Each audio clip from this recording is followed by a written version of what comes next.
How are you? You talking to me? I'm talking to Mike Gunter. All right, I'm going to call the meeting. I'll say the pledge. The pledge of allegiance to the flag of the United States of America and to the republic for which it stands, one nation, under God, indivisible, with liberty and justice for all. All right. First item is under visitors. Man, I can't hear them.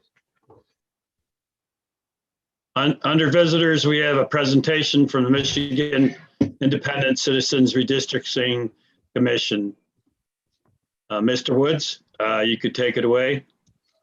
Thank you, Mayor Valdez. Mr. McCleary, is there possible I can share my screen?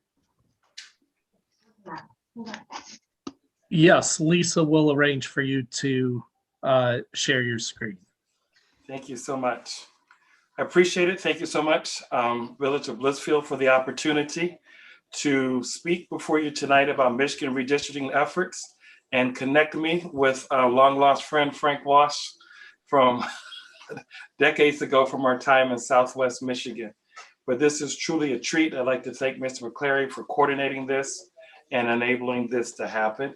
And thank you, Lisa, for permission to look at the screen. Can everybody see the screen? You can see it? Nod your head, say something. Yes. Perfect. Thank you so much. In 2018, Michigan voters passed Proposal 2, a ballot initiative for voters and not legislators to take responsibility for nonpartisan redistricting, and created the Michigan Independent Citizens Redistricting Commission, commonly known as MICRC. It's comprised of 13 randomly selected Michigan residents that affiliate with the Democratic Party, 4, 5 who affiliate as independents, and 4 who affiliate as Republicans. The MICRC is responsible for redistricting the Michigan congressional, House, and Senate districts. To ensure fair, free, and impartial maps, the MICRC is required to solicit public input before drawing any redistricting plan for the Michigan congressional, House, or Senate through a minimum of 10 public hearings across the state. Our commission voted to have 16 public hearings across the state that will take place during the months of May and June. Per the Michigan Constitution, the purpose for the public hearings purposes are inform the public about the redistricting process, share the purpose and responsibilities of the commission, and solicit information from the public about potential redistricting plans for the Michigan congressional, House, and Senate districts. We welcome your ideas as well as the ideas of the Village of Blissfield residents to increase awareness and engagement in Michigan's redistricting process. Please email them to us at redistricting@michigan.gov. Mail them to us at MICRC, P.O. Box 30318, Lansing, Michigan 48909, or you can share them at our weekly meetings on Thursdays during public comments, or come and speak during one of our upcoming public hearings during the months of May and June. To learn more about the MICRC or the upcoming public hearings, please visit www.michigan.gov/MICRC. Mayor Valdez, if there's any questions, I can take them at this time. I don't have any myself, and if anyone from the council has any. If not, I thank you for your presentation. Thank you so much for having me. Have a good evening. You as well. Next, under visitors, Lisa, do we have any written emails? Yes, I think there were 4 that came in. Do you have those, Darwin? I do have those, Your Honor. Should we read those before or after the audit? Your Honor, that is up to you. If you'd like me to handle those now, I can do so. All right, do them now then. Okay. The first communication is from Emily Mullins, village resident. Emily wrote, "I was pleased to hear the council considering the needs of our Parks Department, but the comments about the Parks Department not making money are offensive. Does the council make the police department break even? Why is this the standard for Parks Department? The mission of the Parks and Recreation Department is to provide recreation and leisure to our community, especially during this COVID-19 pandemic and the aftermath. The programs, services, events, and opportunities offered by local park and recreation are needed to support the physical and mental health of the community. It's a quality of life issue. Parks are essential. I do think we need a full-time director. There is a lot of potential for our parks and pool, but someone needs to be authorized to do that work. In my opinion, Eric May has proven his ability and has successfully ran events, operations, and activities. I think Heather Marks does a great job leading the DDA. With Heather's efforts, downtown is now active and vibrant. But I don't see how someone can do this job full-time, do the full-time work for the Parks Department when they already have a full-time job for the village. It's too much for one person. I disagree with the proposal to make a combined Parks and Rec and downtown position. I've never heard of another community combining these positions like what is proposed. To best serve our community, the Parks and Rec needs to be its own department. The village should take a look at the very large percentage of our budget that goes to fund the police and consider ways to reduce the police budget so more funds are available for the other needs of Blissfield. Thank you, Emily Mullins, village resident." The next communication is also from Emily Mullins. "As a village resident, I submit these comments to be read during tonight's meeting. These comments are specific to the MNRTF proposal. Each year, the state of Michigan makes available millions of dollars in grants to protect natural resources and provide outdoor recreation. The village of Blissfield should definitely take advantage of this funding opportunity to create a trail system in the parks along the River Raisin. Blissfield Rotary Club has already committed generous matching funds to make this project happen. Parks and recreation activities provide so much value to the community. Getting outside is important for our physical and mental well-being. Every person, regardless of race, gender, age, ability, or other minority status, deserves access to free, accessible, and safe places to walk, bike, and be active. Having paved, accessible trails into and through our parks would create a recreation and fitness opportunity for families like mine." Emily Mullins, Blissfield resident. The next communication is from Billy Patton, 316 East Jefferson Street. "As a former president of the Blissfield Parks and Recreation Advisory Board, I am thrilled to see these plans for a walking trail along the river coming to fruition. I know plans for a walking trail connecting all four corners of the village to the parks and schools have been in the Parks and Recreation Plan for many, many years. Dare I say decades. We did several surveys during my 9 years on the board, and I remember walking trails being among the top wants, if not the number one ask of our village residents. As you know, we can't always complete the projects in the order we would like, but keeping them in the plan allows us to move forward when the opportunity arises. I am so glad the time for the walking trails has finally arrived. I encourage you to strike while the iron is hot on this one. It is a long time coming, and frankly, the people of Blissfield deserve a win right now. Sincerely, Billy Patton." And the last communication is from Brian and Elizabeth Comiskey of 1321 Beamer Road. Thank you to all who did the legwork to get grant money and organize donations to build this trail. We are excited that such a pleasant addition could be coming to our small community at such little cost to residents. Sincerely, Brian and Elizabeth Comiskey. Those are the only communications we have, Your Honor.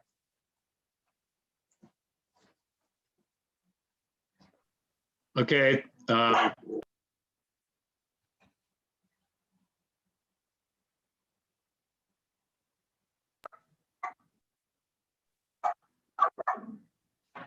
like to thank the residents for their comments as well. I apologize for my dog. She'll be quiet in a second. All right, the next item is a presentation of the audit report for the year ended September 30th, 2020. Representatives from Raymond are here, I believe. Darwin? Yes, we should have Daniel Clark with us. Yes, Daniel is with us. Hello, good evening. Can everyone hear me okay? Do I have the ability to share screen? Yes, you do. Lisa will assist you with that. Okay. It actually is not letting me. Do you have your settings right?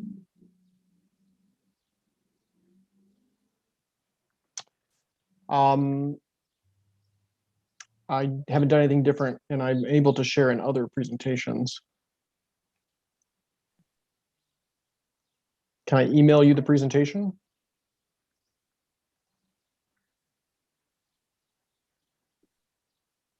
Yes, that would be fine. Actually, I'm on a different computer, so maybe if you could email it to Darwin. Okay. And we'll do that right now.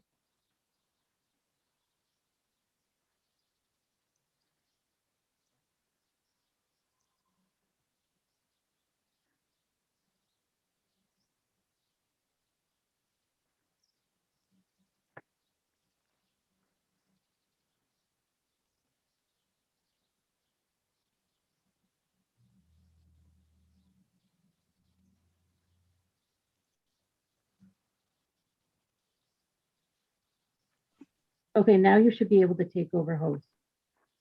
Oh, can I now? Yeah, Okay, we'll try that first. sorry and then- about that. Yes, it is now allowing me. All right. Thank you.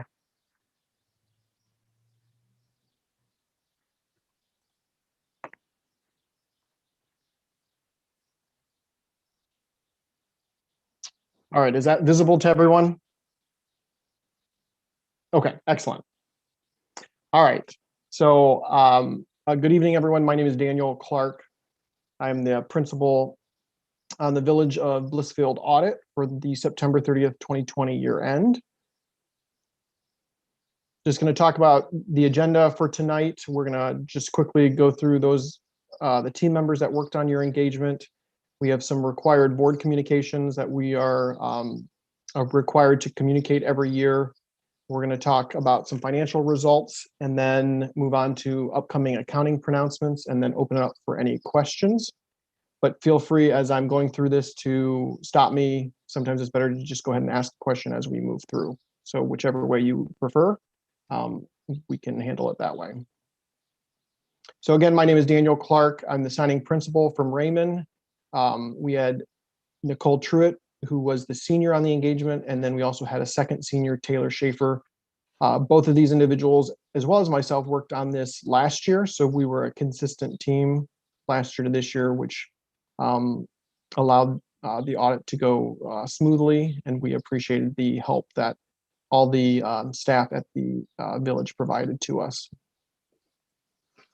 The required board communications include, first of all, and most importantly, that we were and that we are going to be giving an unmodified opinion on the September 30th, 2020 financial statement. So in essence, that's a rating, meaning your financial statements are materially stated as of September 30th.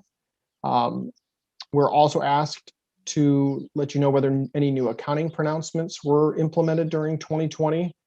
And there were none. There would have been one GASB 84 related to how your fiduciary activities are presented, but due to COVID, similar to a lot of different areas, that all implementations were delayed 1 year.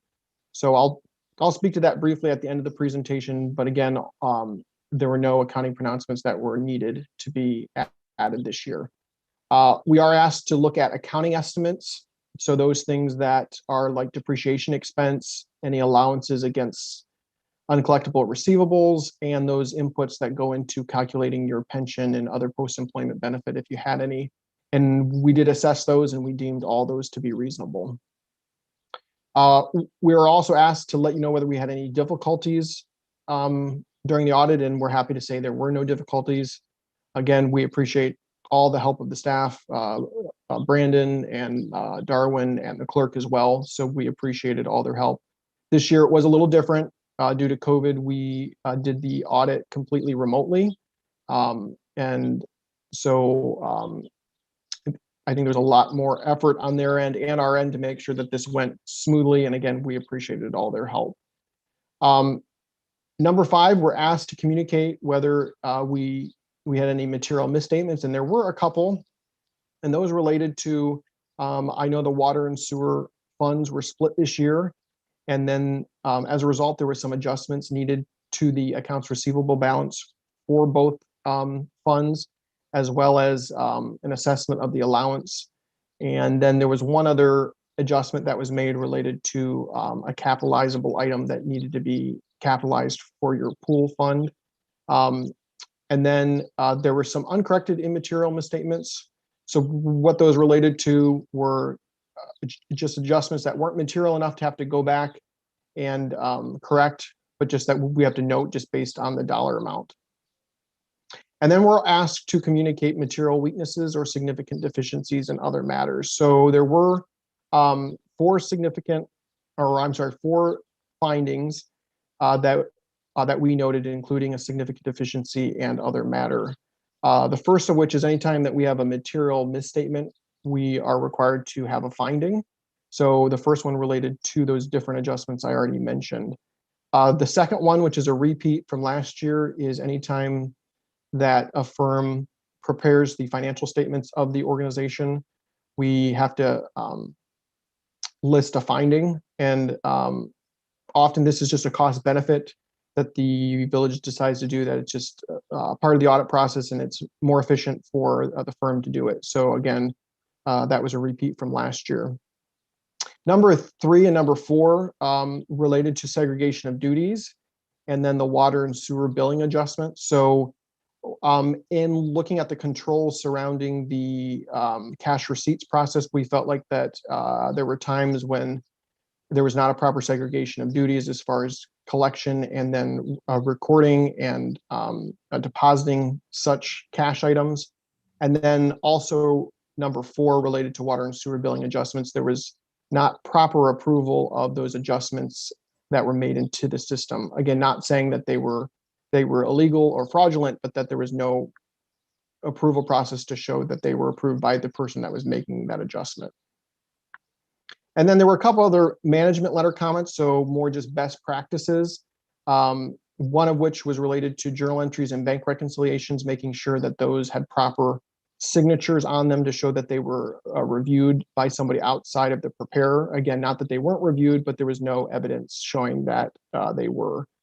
And then there was a transfer that came out of the DDA fund into the general fund, I believe, and then was subsequently transferred back. So typically those types of transfers are not allowed under the Michigan laws.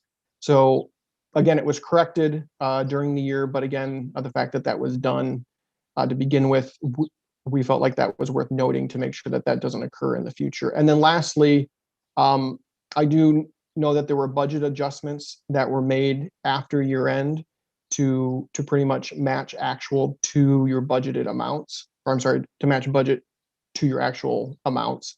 And again, according to Michigan law, no budget amendments can be made after year end. So again, we just recommend that any budget amendments occur prior to September 30th of year end moving forward.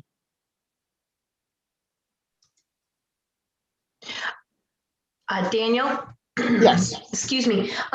Each of those comments that you, well, not all of them, but the majority of the comments that you just discussed, I do have some questions about those. Would you like to wait until the end as you were stating, or do you want to go ahead and talk about those right now? Because you did have some recommendations, and I would like to discuss those recommendations in the light of the sunshine, as people put it, or in the sunshine, I should say, as people put it.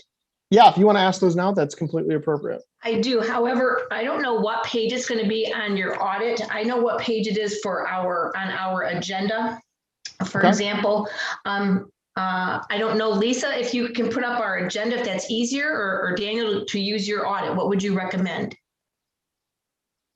Why don't you just tell me the page number? It should be at the bottom, Okay. and maybe I can find it that way. I know on our packet, it was specifically page 8 out of 58, which was the material audit adjustments, because it was a repeat, and that's why I wanted to just kind of review that. Anything Yes, that's a repeat, I think that we need to make sure that we understand very clearly how it needs to be corrected. That's page A2. Okay, Yes. A2. Thanks, Lisa. Yeah, so last year, I don't think Could it you was put, this. I'm sorry, Daniel, could you put that up on the screen for us to see it?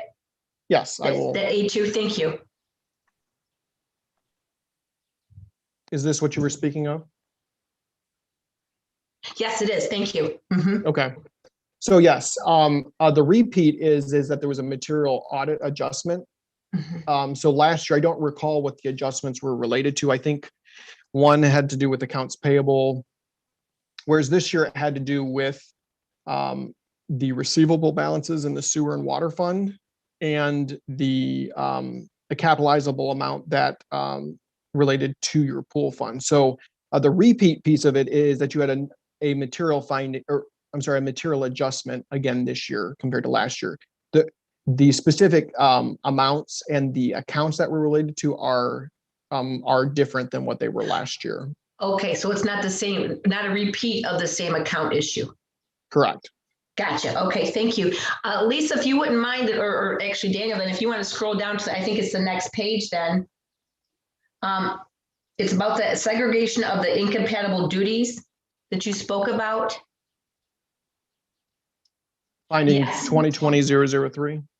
I believe so, yes, because one of the things that obviously was the cash receipts being receipted and deposited by the same employee. Is that what you're referring to when you state that segregation of incompatible duties?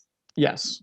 Okay, and your recommendation, what are you basically saying there, Daniel? Yeah. So anytime, especially when you're dealing with cash, which can be very sensitive, is when somebody that is receiving or recording should not be the same person that's reconciling and then depositing. Those two duties are always incompatible. I know there's certain organizations that don't have the capacity to separate those organizations or those duties. I think in your situation, I think although you do have a lean staff, that could be a possibility. So again, always looking for those areas where there is especially cash handling. And was this something that you felt occurred throughout the year, or something that occurred sometime of the year, or consistently or inconsistent? Any findings on that, Daniel? So we're required to look at the process. So obviously we don't look at every single transaction. On the ones that we noted, correct, it was noted that both the transaction that we noted, as well as talking about the process with the village, that is what was occurring on a semi-regular basis. Okay, and then is this something that, Darwin, we can discuss right now, or is this something we should wait to discuss after we're done talking with Daniel? I think it's something we should discuss later, although my staff and I are meeting this week to go over these comments in the audit. And we will be providing a report to the council on how each of them are being addressed. Okay, thank you. That will take care of that. Then let's go on to the next page, if you wouldn't mind, Daniel. And this, of course, is where I spot out this particular number of $110,000. Can you elaborate about that, please? Yes, so obviously your system can give a report of those billing adjustments that are made throughout the year. So obviously that would be your maximum exposure. So say every single dollar in that amount was unapproved and was not correct. That is not what we're saying. We're just saying that's the entire population of the billing adjustments. And because there isn't a formal approval process or hasn't been in the past, that potentially any of that dollar amount could be susceptible. Okay. All right. Again, we did not note any specific dollar amount that was. It's more of the process surrounding that. More of the process. Okay. And again, I think Darwin's going to be discussing that with the team here later. Okay. Can we go on to the next page, please? And if I understood you correctly, looking at the mid-page here, in the current year, money was transferred out of the DDA account and into the enterprise funds.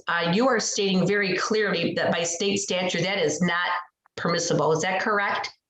Yeah, typically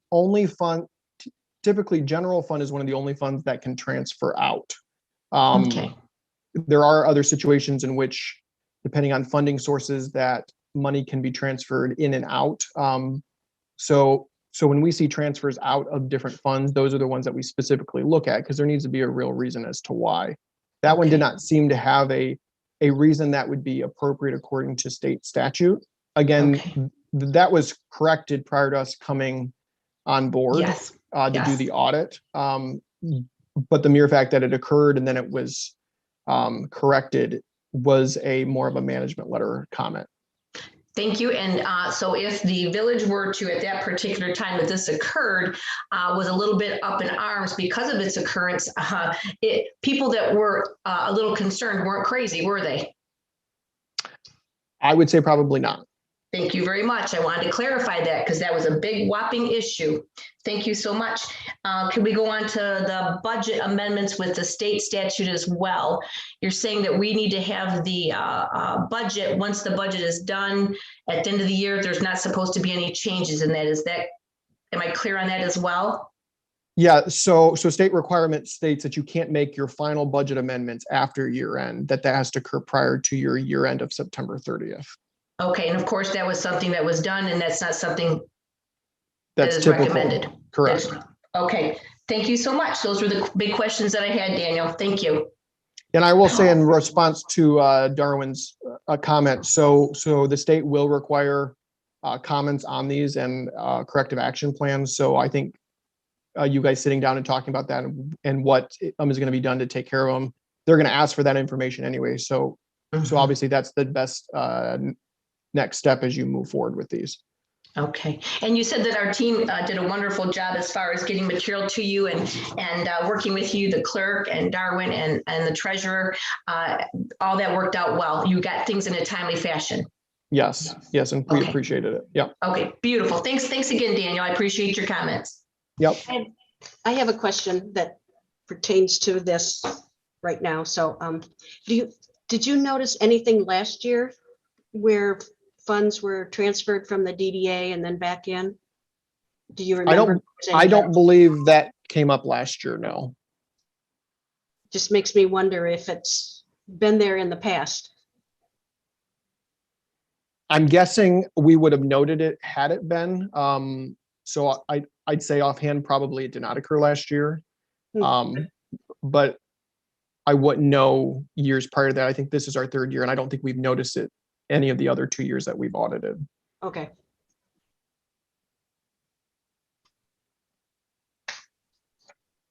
Anything else before we move on to the financial highlights? Okay. So this is a snapshot of your dollars amount at the end of September 30th. You'll see you're at 18,472,000 rounded at the end of your year end compared to 18.9 million. So it actually decreased only about 422,000. You'll see your biggest decrease there is that cash and cash equivalents. So you went from 2.8 million to 1.7 million. That was a result of you guys continuing to complete your pool project. So I know there was some cash that had been unspent last year that was used this year to to pay for the continuation of that project. You'll see your net capital assets increased just under $500,000, so 409,000. You actually had about 950,000 in total additions for the year. Most of that related to the pool project.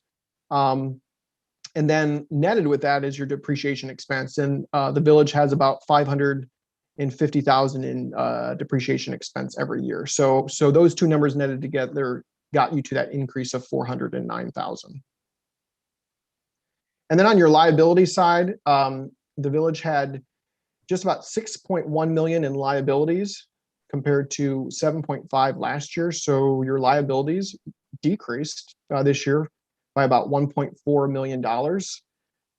You'll see the two biggest changes there are your AP and accrued expenses. So I know last year there were several significant invoices that had not yet been paid at year end related to your pool project, and there weren't those same invoices at the end of this year. And then your long-term debt went down just under 900,000, and that's related to your annual debt payments. I know your governmental funds had about 367,000 in annual payments, and your business type funds, so your water and sewer, had about 550 in annual debt payments.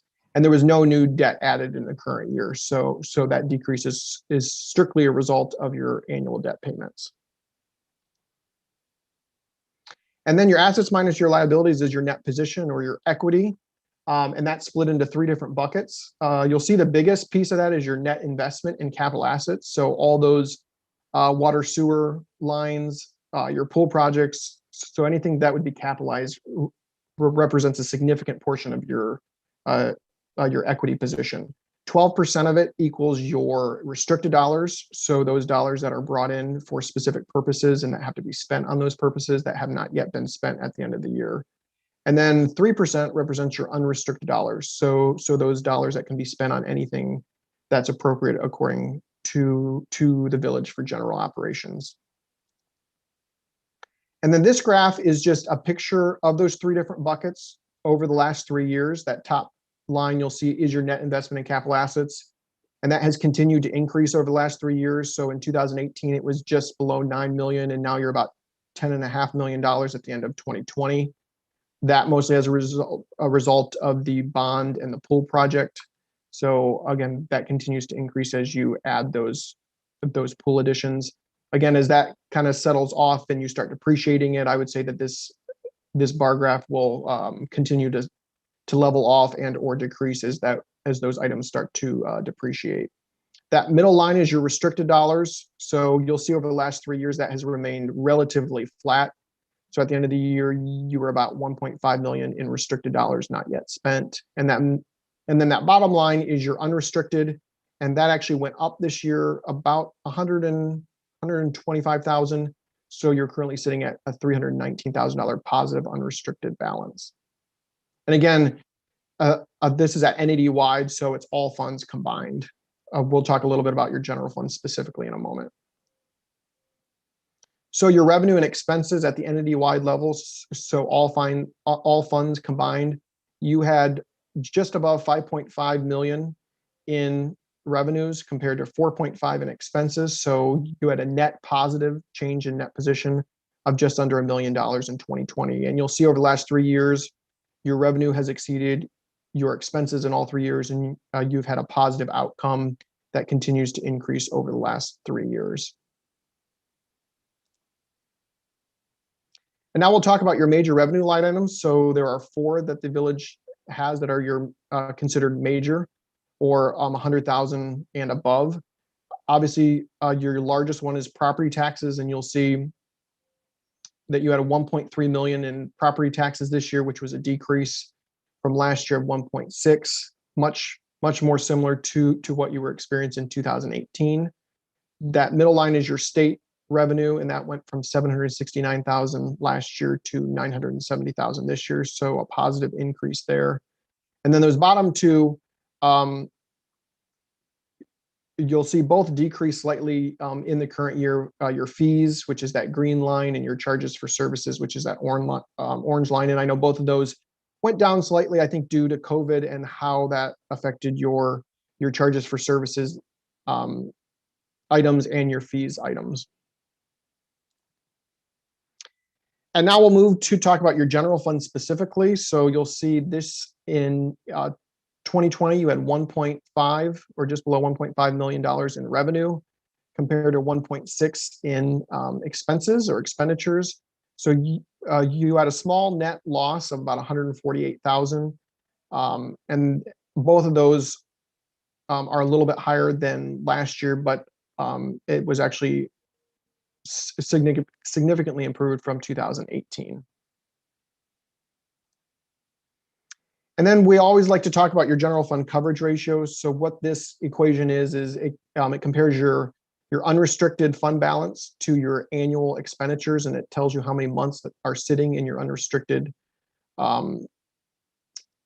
general fund balance. And at the end of the year, you had about 3 months in general fund sitting in your fund balance. So general rule of thumb is anywhere between 2 and 3 months is appropriate according to most benchmarking organizations. Anything below 2 months could potentially cause some cash flow issues, but I think that you've stayed relatively stable over the last 3 years and are currently sitting at a pretty healthy coverage ratio. And then we'll just talk briefly about your charges for services. So your business type activities for water and sewer. You'll see for 2020, you had 2.8 million in charges for services, which is up from last year of $2.4 million. So again, an upward increase there, a positive increase over last year. And then we like to talk about your cash flow in your business type activities. Typically, those funds should be net zero or should be bringing in enough cash to cover themselves. So we like to look at what your net cash flow is over the last couple of years. And you've been relatively net zero or above zero in the last 3 years. I know in 2018 had a small decrease in your cash flow of about $5,000, but relatively this has stayed above that zero mark over the last 3 years. And then just specifically your operating cash flow, that has increased over the last 3 years. So in 2020, you had operating cash flow in the water and sewer funds of about 779,000. And then your actual cash balance sitting in that fund, you're currently sitting at 112,000 combined in your water and sewer funds, and that's improved over the last 3 years. Again, a very positive sign there. And then the last thing I wanted to point out are those upcoming accounting pronouncements. As I stated at the beginning, all accounting pronouncements were delayed 1 year due to COVID.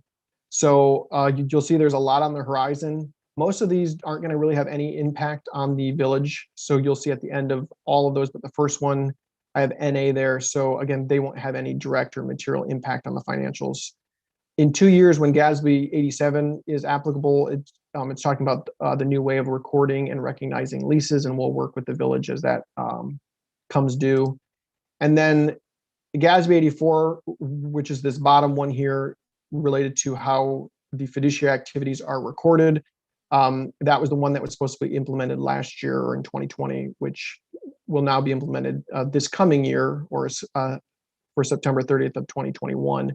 And we'll be working with the village to make sure that their fiduciary activities are recorded under the new way that the GASB 84 is requiring. So I know that was a lot of information, but any questions that came up as I was talking through any of those slides that haven't already been addressed?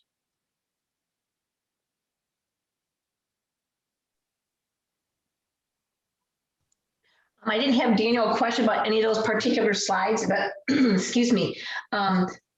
There's something, and Lisa, perhaps you'll know the page. You had elaborated, Daniel, regarding the percentage of total general monies used for the culture and recreation, and you have a 35% total on that. And I was curious what culture and recreation was referring to. And my assumption is perhaps the pool in that percentage that we spend with our general fund. On what page are you referring to? Are you talking about the management? I'm not quite sure. It's on page 28, Lisa, out of our packet. 20, you said? Page 28 in our packet. That would be page 8, Daniel. Okay.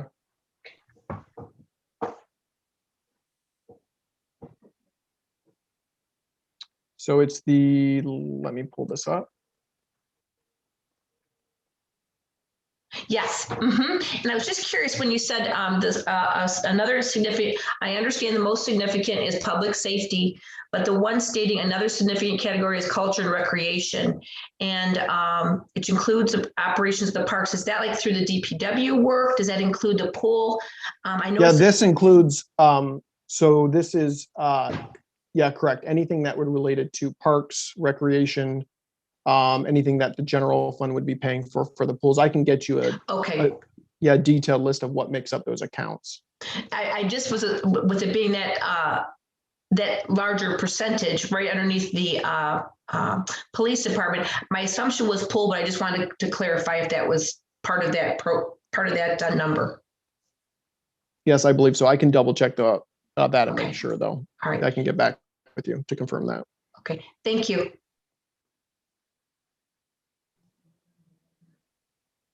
Okay, I'd like to thank Daniel and your firm for doing our audit. I appreciate it. Yes, it was our pleasure. Thank you very much.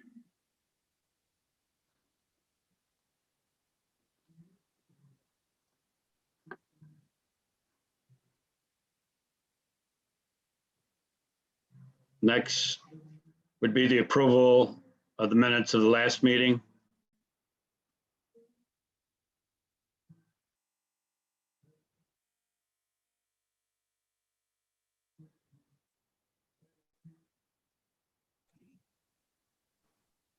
I'll make a motion that we approve the minutes from the last meeting. I'll second that. Moved in second and to approve the council minutes of March 8, 2021. Any questions or corrections? If not, you can call the roll, Lisa. Barb,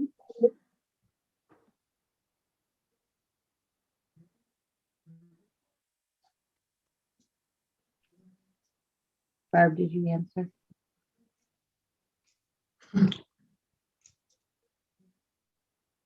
Sorry, yes.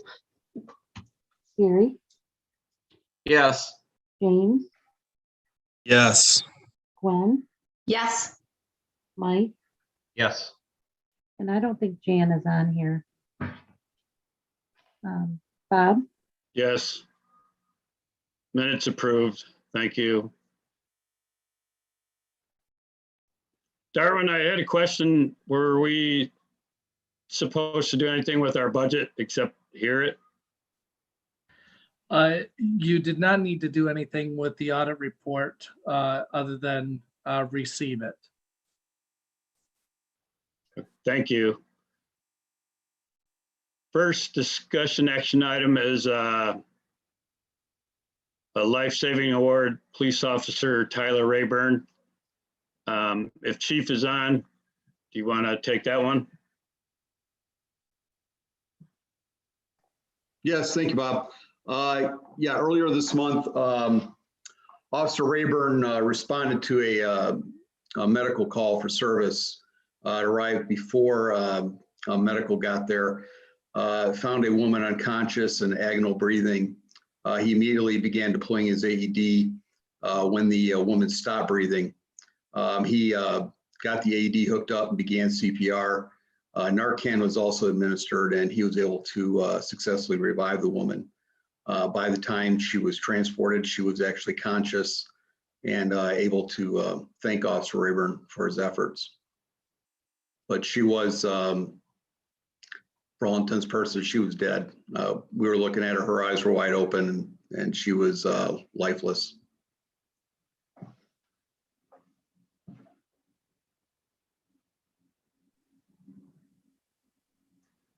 Thank you.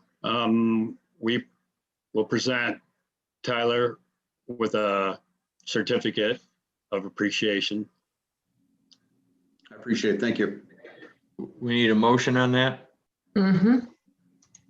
I will make a motion to recommend that Police Officer Tyler Rayburn receive the Village of Blissfield Police Department Life Saving Award with 2 bronze clusters for his efforts to save the life of a resident of the Village of Blissfield, and this being his 3rd life saving award.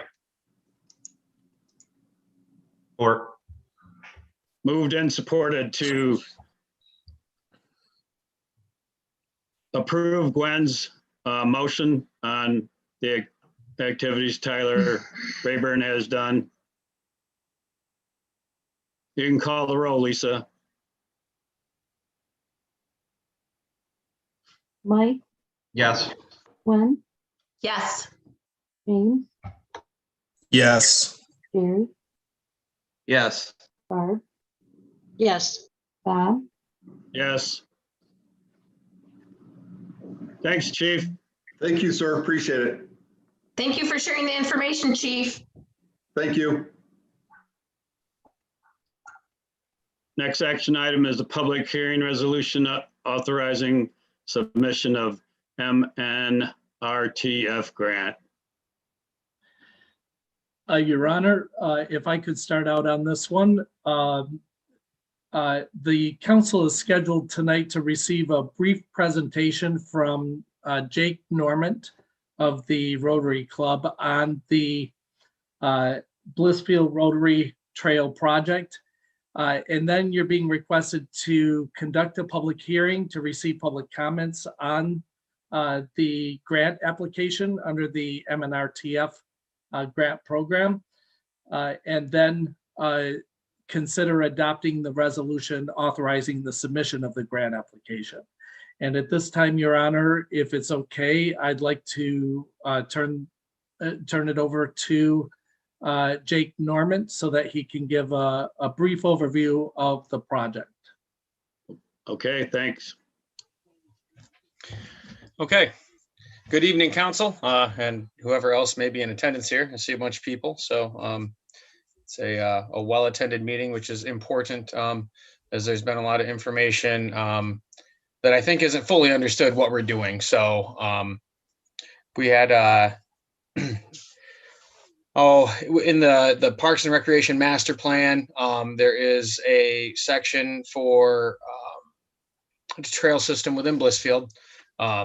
It's my understanding that it's been the better part of 3 decades that this has been within the village's plans, but nothing has really made it materialize. So in a few years ago, maybe 3 or 4 years ago, Blissfield Rotary, which I'm past president of, a member of, and on the board currently in this club, reached out to through Facebook and through contacts with the village to see what we could do for a future project or future projects. We've done things with the senior center in the past. We've done things down at the park with the LED sign and a clock, and created the mini park with the clock and all that. But there just wasn't, we went a couple of years without a focus for a large scale future project. So the walking trail plan was brought up, and we thought, well, why don't we give that a shot? So we began collecting funding through our annual auction, and earmarking dollars for within our future plans. So we put this aside, or future projects fund rather.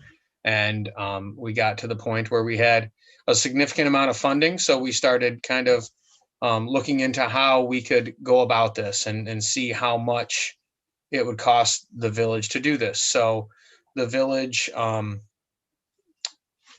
got some not necessarily engineered drawings, but they acquired a site plan and some projected costs through Pogemeyer Design Group for a 10-foot wide, 6,000 foot long trail system within Ellis and Clara Bachmeyer parks. So in going back to the board with Rotary, we pledged $70,000 toward this project, which made us eligible to get the project funded in full through a Michigan Department of Natural Resources Trust Fund grant, because you have to have a 25% match to get this grant. And it is a grant up to, I believe, $300,000. So the grant funds that we applied for are $210,000. And then with the Blissfield Rotary grant, or the matching funds for the grant, that takes us to $280,000 for the total project, which we were somewhere south of that for the projections for the 6,000 feet. We're right around $232,000, I believe, for the initial projections for that. So it gives us some leeway for engineering costs and additions and maybe the change in material prices as things have rose over the last couple of years, pretty much across the board. So in doing all this, we, myself and Marty Nine are the chair and the co-chair of the Trails Committee within the Blissfield Rotary. And we set out to write our first grant proposal, or at least my first grant proposal. So we got on the application site, and the previous village administrator, Joe Frey, I don't know how you say it. I call him Fry, but who knows? I'm sure somebody does. But he's the one who turned me on to the Michigan Department of Natural Resources Trust Fund grant. And then it kind of sat in limbo. It was a weird year last year with transition in leadership and COVID, obviously. So we missed the deadline for that, which I'm actually kind of glad we did, because it was a fairly comprehensive application process, to which we're probably 95% of the way done with now. The grant is due April 1st. So we turned in our application on April 1st. We've got site plan, we've got cost projections, we've got letters of support, a bunch of community support. We have to have actual documentation of that. So that's in there. And just a multitude of information about the project itself. So that goes to the state on April 1st, and then it goes through a back and forth process until right around September, where essentially they're scoring out this application. There's a score guidelines. I think it's out of about 450 possible points. So they give us a preliminary score before September, and then we do some back and forth. They ask us for additional input, additional information. We provide them with that. So we have the opportunity to enhance our score to make our grant application more competitive. And then in September, they make a final ruling. And if they accept our grant application, then they will draft a contract with the Village of Blissfield. They will send it to us, and it will come back to, at least what my understanding is, you, Village Council, councilmen and women, for approval and to sign on to that contract. Through the Village of Blissfield Facebook page, I engaged with some citizens and some concerned people throughout the last week or so, and just kind of shed some light on what this grant really means, because obviously people are concerned about village finances and everything.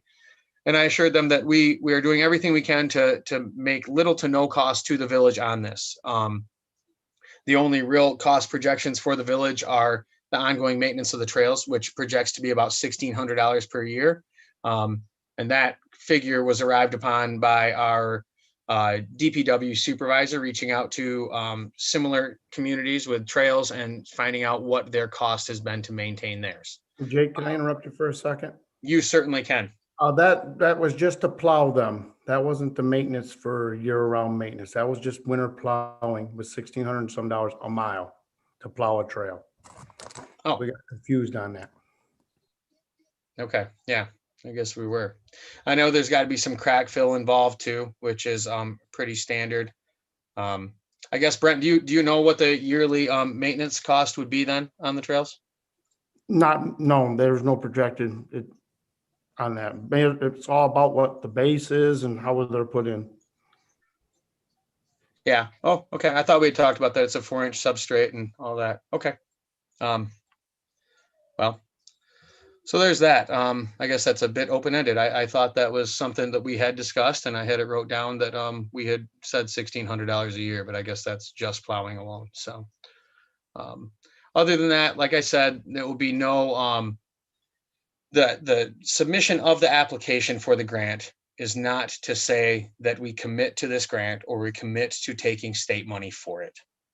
So what we do is we try to secure these funds and get these funds presented to us in a contract that we can either agree to or turn down in September. So I guess that's pretty much where we're at. There's a couple things to finalize. We're doing some narrative work that Frank Baker actually sent over to me with a write-up on some justification of support and what the trail would do to benefit the village, and send it to the state April 1st. So if there's any questions, I'd love to take them at this time.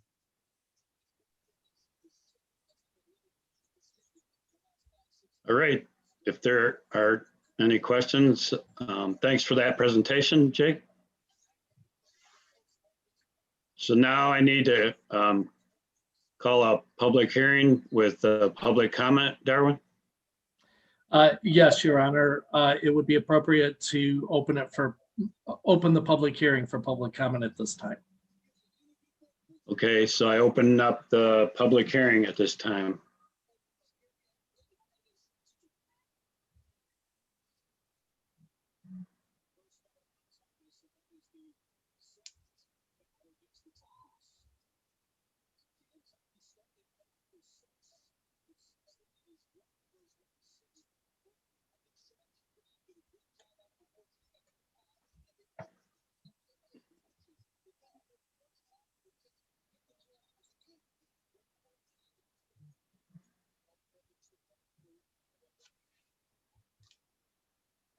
Hearing nothing from the public, is it appropriate for me to close the public hearing, Darwin? Yes. Public hearing is closed. There is a recommended motion.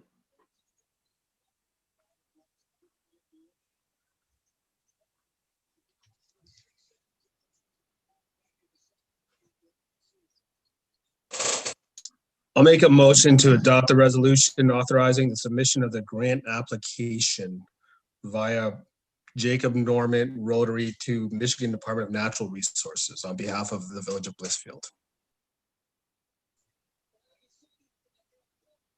I'll second that.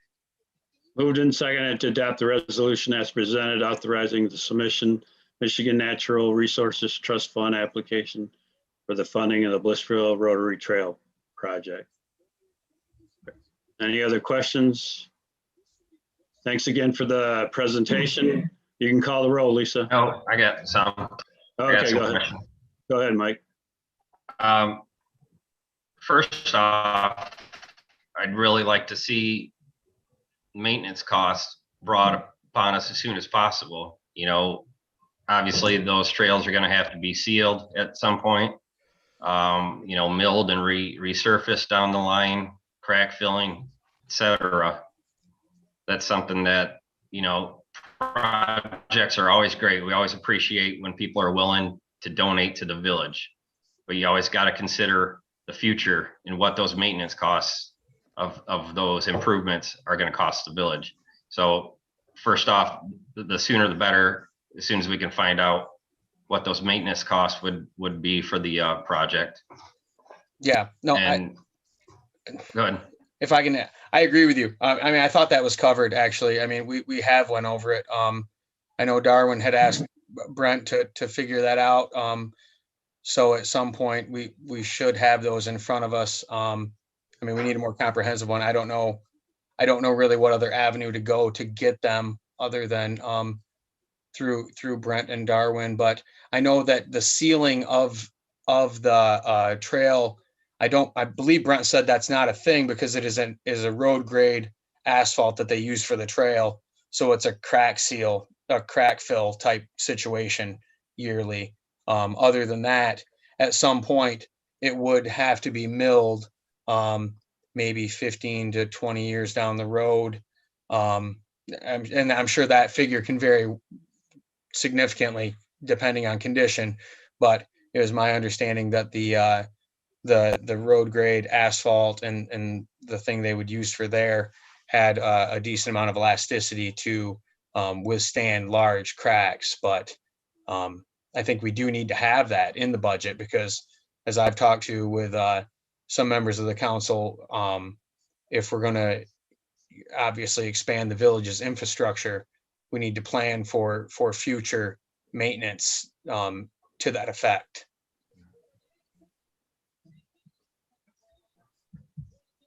And personally, this is nothing against the project or the idea. I personally would rather see A to B, point A to point B type trail, something like the lines of, the trails up in Adrian or Tecumseh, that sort of thing. Where it's considering safe routes to school, or, maybe a wider sidewalk to get from the north side of town to the south side of the town or east and west. I see the benefit of having a trail system in the parks, but I think it would be better utilized to point A to point B to where I guess you can get somewhere. Well, I know utilizing that system. I can make my own trail and create my own trail in the park and make it something different any day, every day. I don't want to poo-poo too much on the project because we've seen what happens when we don't accept the graciousness and the donations from previous offers. But I just, people have a concern about the maintenance costs. They have the concern about the need. They have concern about the want. I just want the best bang for the buck.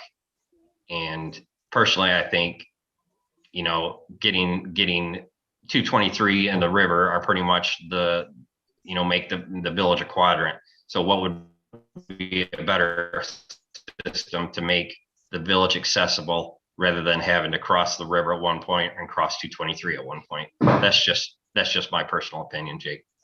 Yeah, no, I understand that. And part of the thing with the safe pass to school is connecting the walk bridge from South Monroe to the other side of Pearl Street. That way it does connect those sidewalk systems. That is one component of it.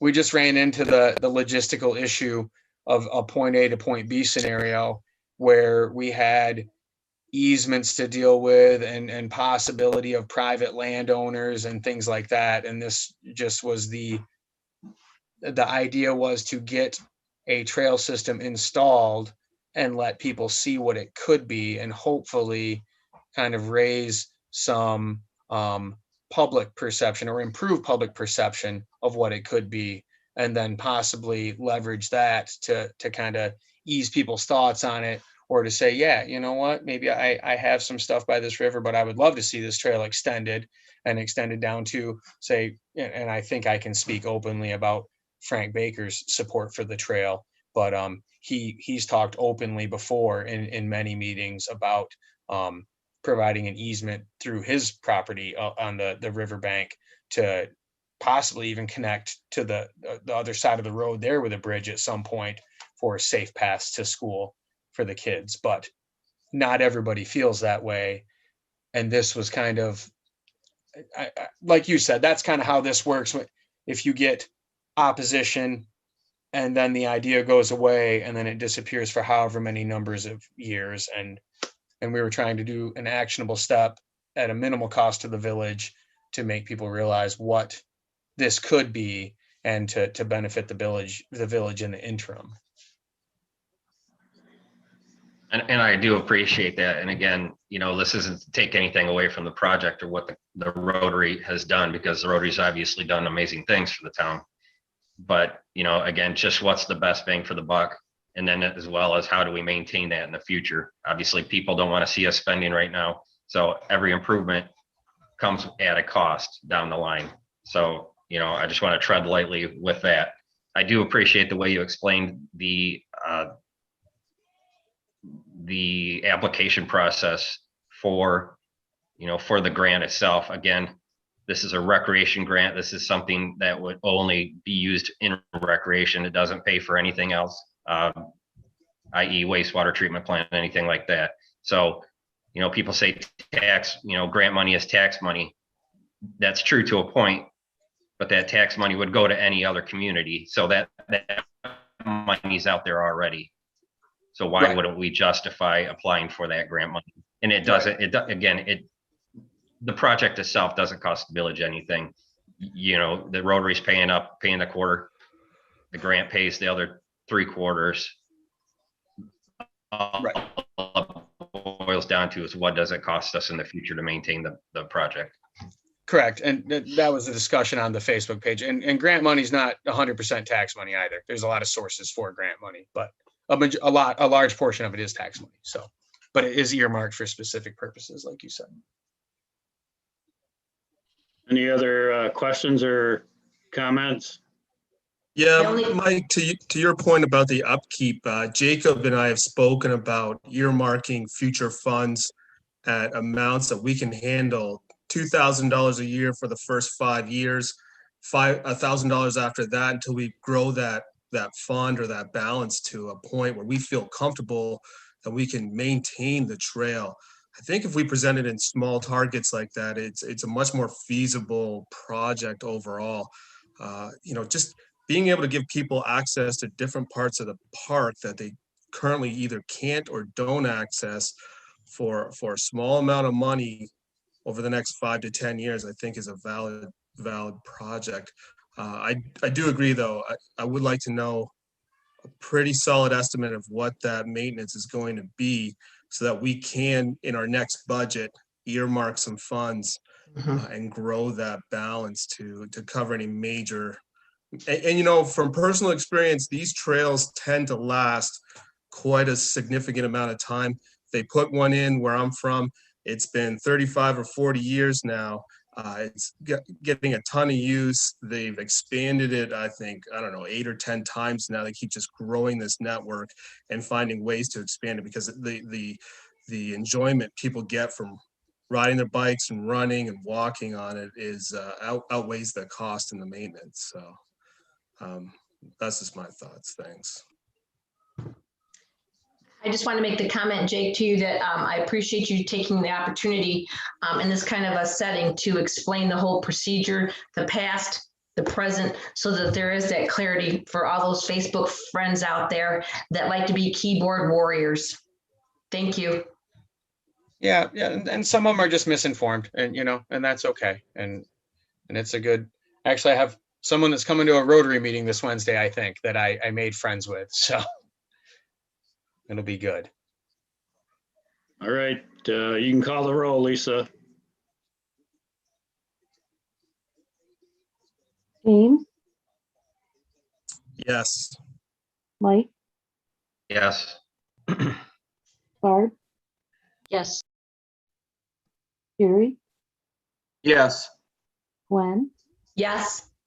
Bob, Yes. Motion carried. Thanks again for the presentation. Yep. Thank you for your time. I'm going to head out and put some kids to bed. So you guys have a good evening.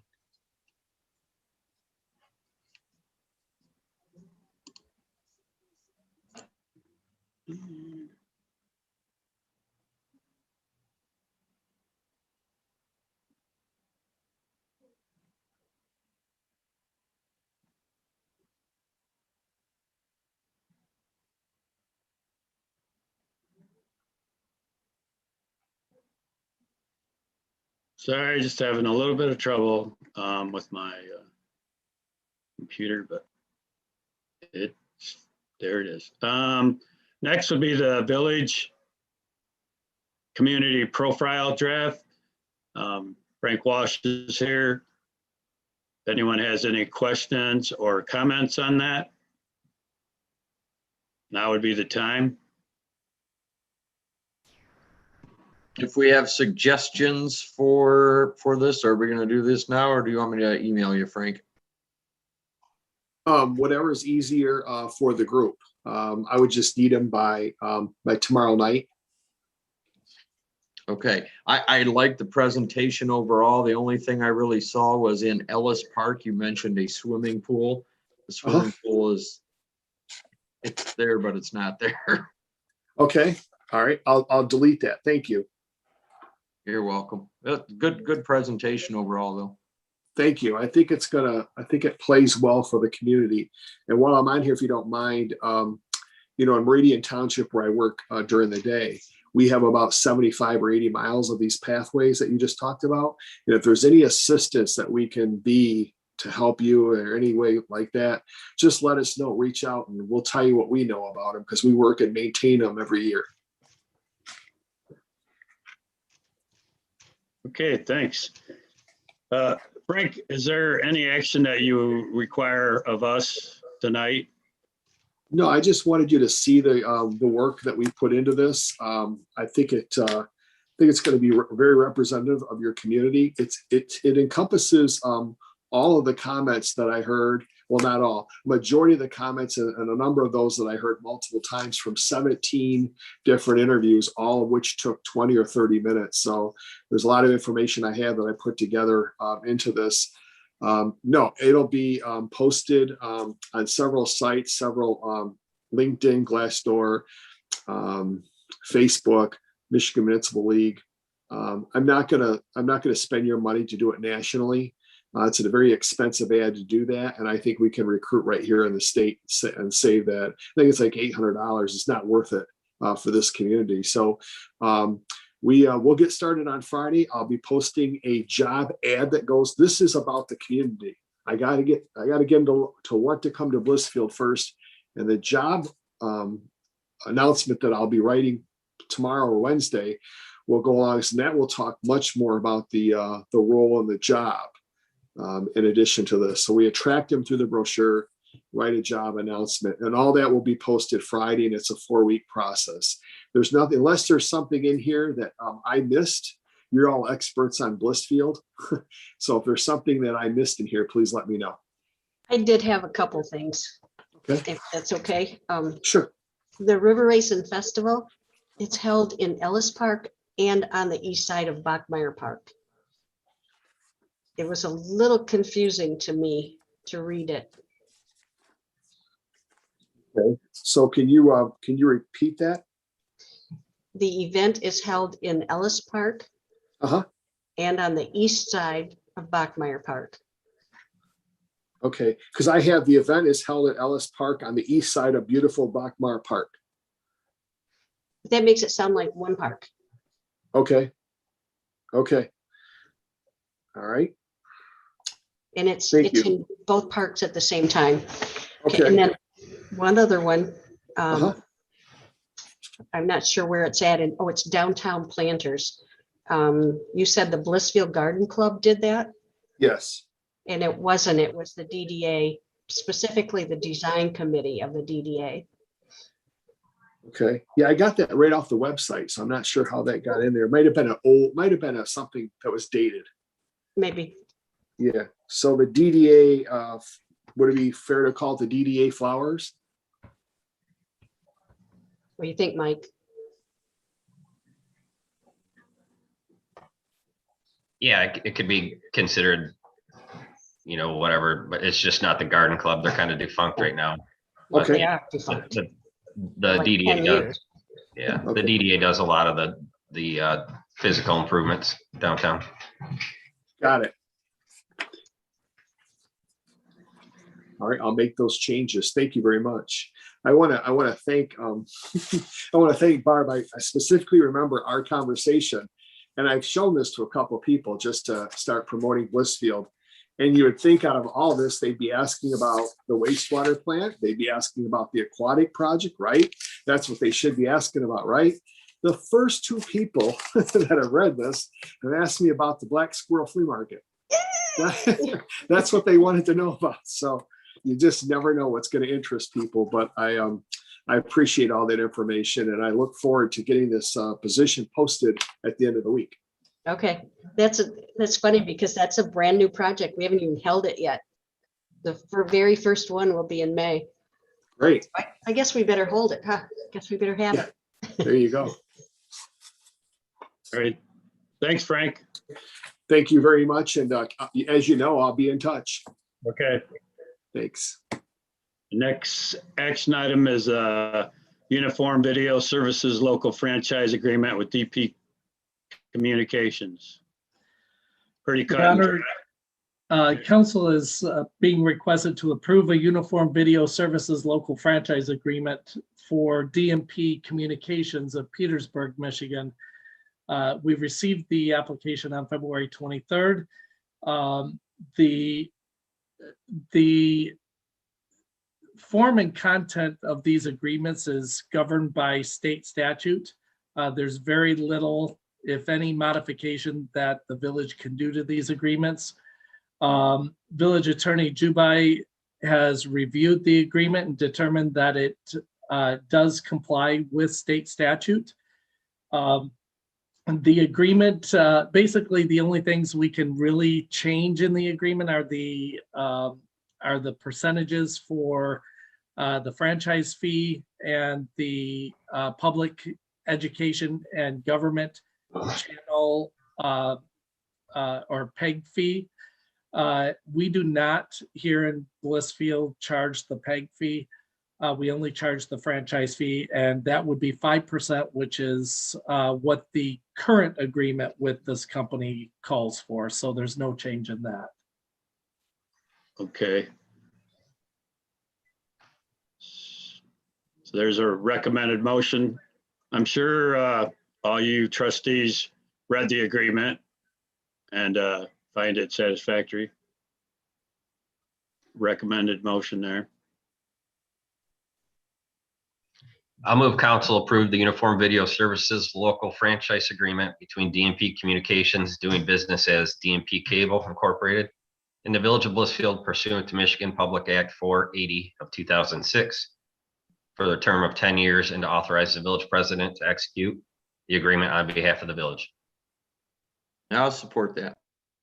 Moved and supported to approve the Uniform Video Services Local Franchise Agreement between DP Communications and the Village of Blissfield pursuant to Michigan Act 4080 of 2006 for the term of 10 years to authorize village president to execute the agreement on behalf of the village. Any other comments or questions? Pretty cut and dry. If none, you can call the roll, Lisa. James, Yes. Jerry, Yes. Mike, Yes. Barb, Yes. Gwen, Yes. Bob, Yes. Motion carried. Next action item is the water main valve to the wastewater treatment plant. Darwin sent another quote. Was that today, Darwin? Yes. Okay, you can talk about this if you'd like. Sure. Thank you, Your Honor.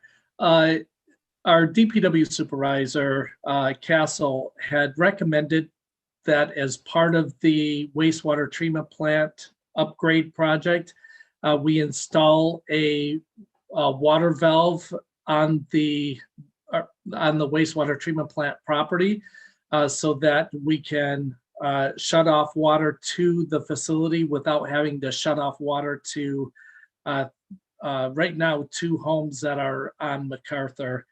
So Brett requested that this project be done at this time before we start the construction on the wastewater treatment plant improvements. You've been provided with 2 price quotes. The higher price quote from WaterTap includes the company doing the excavation work as well as the installation of the water valve itself.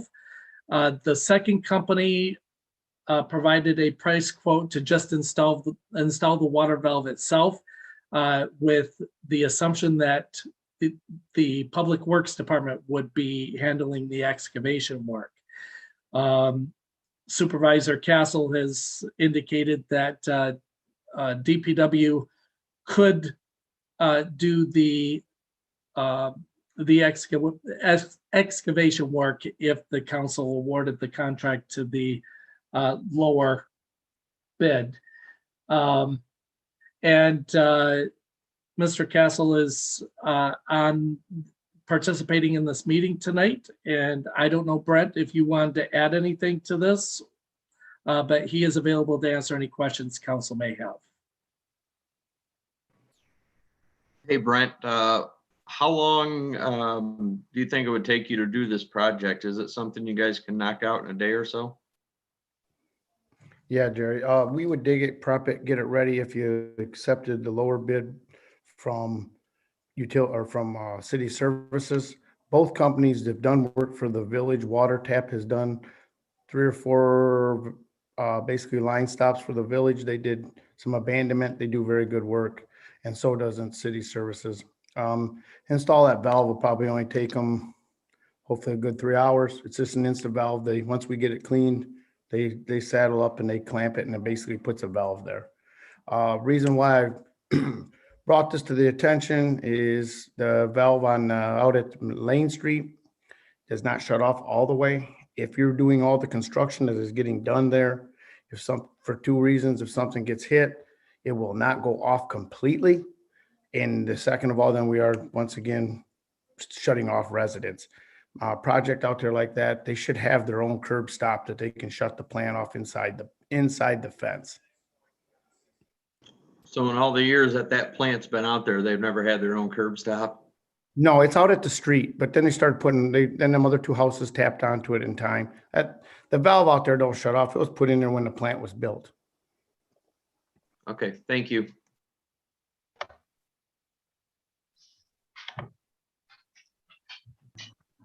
So you want a motion, Bob? Yes, I do. I'll move that council authorize City Services Incorporated to install 1 4-inch hydrostop brand valve insertion with the village doing the excavating. Total quote $49.25 as presented. I'll support that. Moved and supported to approve the motion that Mike made. You can call, if there aren't any other questions, you can call the roll, Lisa. Jerry, Yes. Gwen, Yes. Mike, Yes. Barb, Yes. James, Yes. Bob, Yes, motion carried.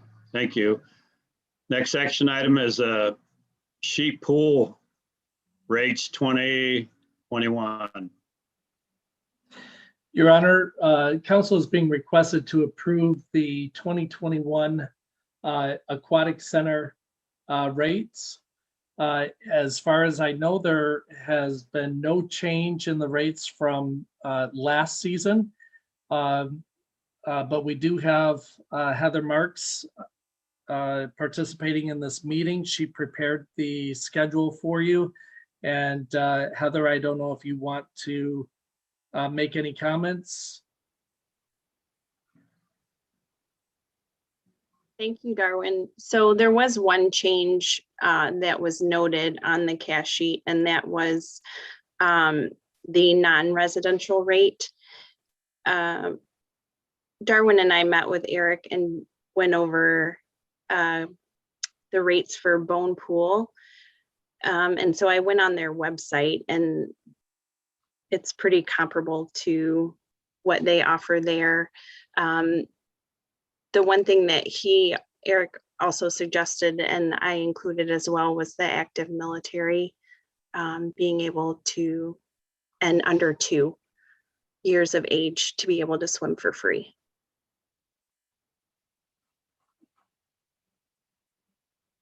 Any questions for Heather? Yeah, Heather, I do.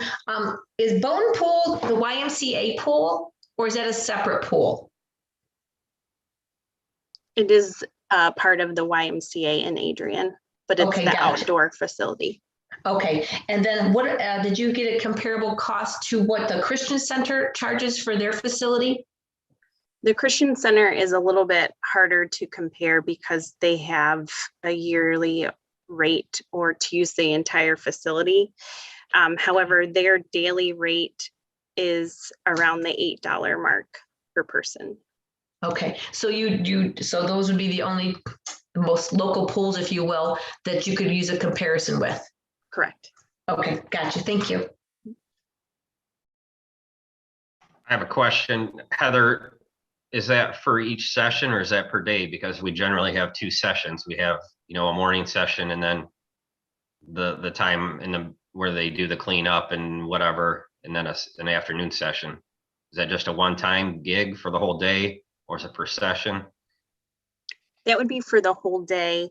And hopefully next meeting, we will have the schedule down for the pool.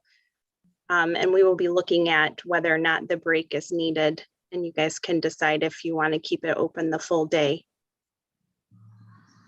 That was my understanding, Heather, from discussions with Eric, is that he had some discussions with the pool folks, if you will, for lack of better words, and their comment regarding the break in the middle of the day was not warranted. Let me restate that the break in the middle of the day was not warranted. So I would hope that you guys would be able to keep the pool running throughout the day without a break in it.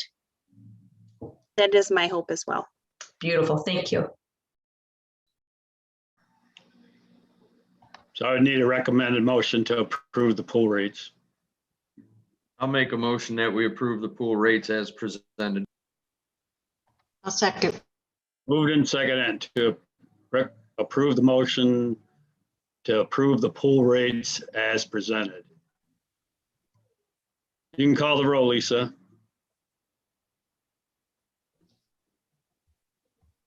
Barb, Yes. Gwen, Yes. Gary, Yes. James, Yes. Mike, Yes. Bob, Yes. Motion carried. Next action item, ordinance creating Department of Community Services and appoint director position. I Your think, Honor. yeah, go ahead, Darwin. Your Honor, council is being requested to consider adopting the ordinance to create the Department of Community Services and the position of Director of Community Services. Council has discussed this at 2 previous meetings. The intention of this is to try to consolidate economic development and parks and recreation into one department, but more specifically, to provide the proper oversight and management of parks and recreation facilities and services that those facilities and services need. I've heard from some people that we heard tonight from one resident that she feels that a full-time Parks and Recreation department is needed. And we have discussed that in our previous meetings. We also discussed the fact that right now, the village simply does not have the financial resources to be able to afford a full-time department with its own full-time director. So we're hoping that this is one step in a work in progress to start to move toward what we hope within the next couple of years or so could be a full-time Parks and Recreation department. But it will depend largely on the expansion of programming for Parks and Recreation and the ability to generate sufficient revenue to make the pressure on the general fund manageable. Because right now, Parks and Recreation services, for the most part, other than the separate Parks and Recreation fund that funds certain programming, is borne by the general fund. The general fund has to cover the costs of Parks and Recreation services, most of them, as well as the maintenance and upkeep of our park facilities. So, like I said, this is a work in progress. The adoption of this ordinance, if the council does adopt it, does not mean that this is the final say on what happens with Parks and Recreation. This is flexible. The council can make changes at any time by adopting a new ordinance. whenever you feel that the circumstances have changed to the point to where you feel a change is needed. But this provides that important first step for oversight of parks and recreation facilities and services. I think, the public needs to know that we had some serious issues out there with our manager and guards, some of the guards. And that was because we didn't have adequate adult supervision. This might not be the best option, but as Memorial Day is approaching, I think that we have to move forward on this. I agree with Darwin that, if it doesn't work out, we come up with a different plan. I know some of you don't necessarily agree with this, maybe. That was my take, but I could be wrong. So if there are any comments or questions or. I have some comments. Go ahead. I agree we need a full-time person for Parks and Rec and for the pool. And I agree we need to take it in steps. I just don't think this step is quite right. I think it's too big of a step. I think Heather already has a full-time job. I don't know how she can handle pool and organizing and doing the recreation at the pool, the lessons and everything, and oversee all of that and the Parks and Rec. I mean, are we giving her Eric's job now? And also overseeing the pool maintenance and the parks and all the parks and the maintenance there? That's too much for one person. I think we should just let her have the pool, run the pool, get the front desk ready, get the programs ready, run the pool, and let Eric keep the Parks and Rec going, and let Brent keep the upkeep going, just like we have been. That's my thoughts.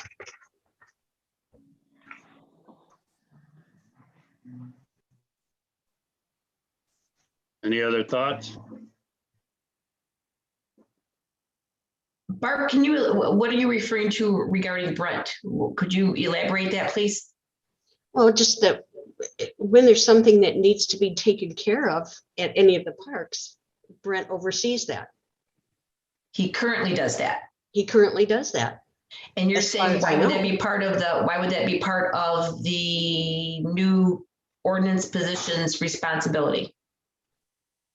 'Cause that's what I was just- talked about at the last Yeah. meeting, if I remember right. Am I correct, Barb?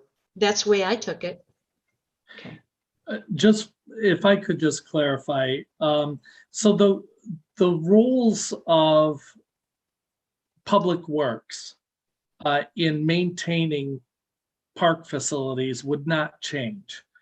The only change would be that it would be coordinated with the Director of Community Services.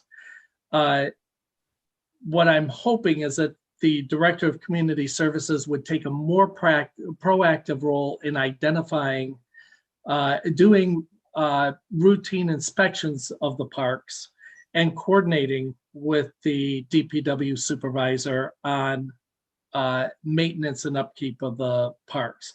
But in terms of actually maintaining the parks, that would still remain with Public Works. As far as Mr. May's role in terms of programming, that also would not change. The programs that Eric is putting on would continue. We're hoping that he would have an expanded role in programming at the pool facility, and he would work with the Director of Community Services in creating new programming, both for the pool facility and for our parks.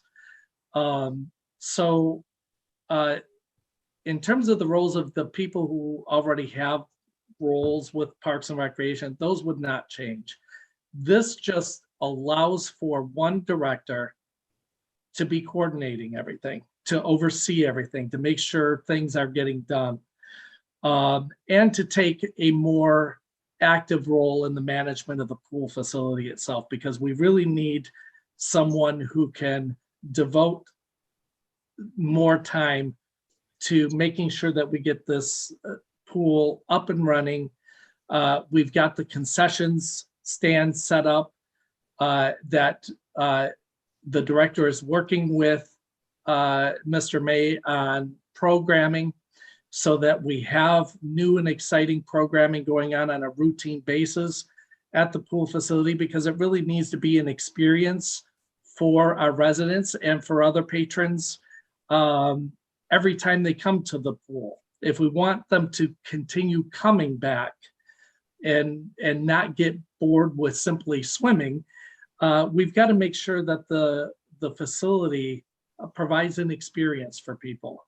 And that takes some planning and coordination, and I expect the director to be handling that. In my discussions with Heather, she is confident that she is able to take on these additional duties.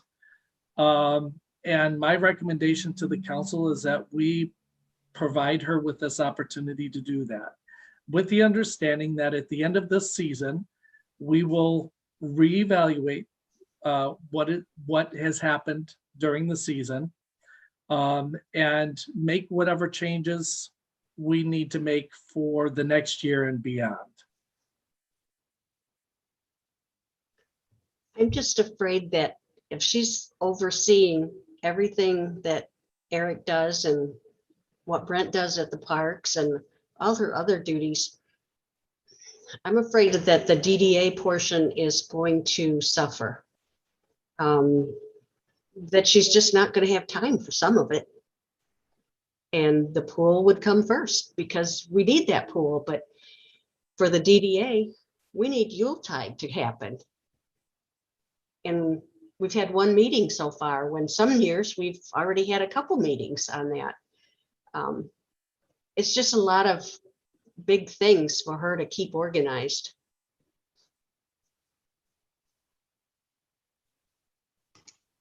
I can understand and appreciate what you're saying there, Barb. And I think that Emily alluded to that earlier as well, regarding the concern for all of the duties. However, in the portion of the packet where it states, if we take no action, the current structure for economic development and parks and rec functions will remain. But the big thing is this: a gap in the adequate supervision and oversight of the pool is essentially going to happen. Okay. And I thought that we were very clear that the pool, it's now March the 22nd from last week, and we need to have that in focus. And Darwin does make the point that it can be, let me restate, we should revisit this at the end of the season, not can be, but should revisit this at the end of the season. The pool is, in my opinion, and I'm not taking away from the Yuletide, and I respect what you're saying with all of the work that needs to be done with the economic development and Main Street DDA. But if we don't do something with our pool right now, we're going to be very sorry for that at this moment. I really believe that. And I do think that with the Parks and Rec Committee, I do think with the assistance of Eric, working and promoting those programs, not working in those programs, but coming up with some of those programs and discussion. I think that that's something that we really need to have that leadership look into at this time. But again, I know I'm repeating, but seriously revisit this, put this on our agenda for an October revisit. It needs to be discussed to see what we got out of it. Oh, I think before October. I just chose that because of the end of the season. That's why I chose that month. Yep. I agree with Gwen. And again, these are some of the things that Heather is already doing at this point. It's just formalizing it. And Heather realizes that with more responsibility and more jobs, it's going to take more time. And this is, becomes more than just her dedicated time to the DDA. She said she's willing to go above and beyond and do, the extra hours as needed to oversee the programming, that entails the parts of the job. I agree with Gwen, you know, we have to have some oversight there, and now's the time. Heather's the one that set the pool rates. Heather's the one that's been looking at programming on how to help fund this position, you know, regarding making it help at least self-sustainable in some manner. It may not happen this year to 100%, which I would like to see, but she has thrown out some ideas on how to help raise funding to oversee or to help pay for that additional cost. You know, like we alluded to, we can't afford a full-time director right now. That's just simple fact. And I think this is a good step in, you know, I guess taking the initiative to see what ways we can grow the program, but also not break the bank. It makes sense to me. I think now's the time to do it. And I agree with Gwen, and I agree with what Darwin had stated. And I have all faith in Heather that she could pull that off. And we are in this growing process. I mean, and Darwin, you've alluded to those words before. This is a work in progress. We have not had a full season underneath our belt. We know it's going to be a heck of a lot of work. We recognize that. And I think after, again, revisiting this, we're going to see exactly a better idea of how much work it does take. This was successful. This was not, oh my God, we thought we only needed to spend this time on this avenue. We found out we need to spend more. Oh, we need to spend less over in this avenue. We have to start now. We just have to start now. I am though, Heather, you always know, I have your back. I am concerned about the amount of work, but I think at this moment, this is the right way to go.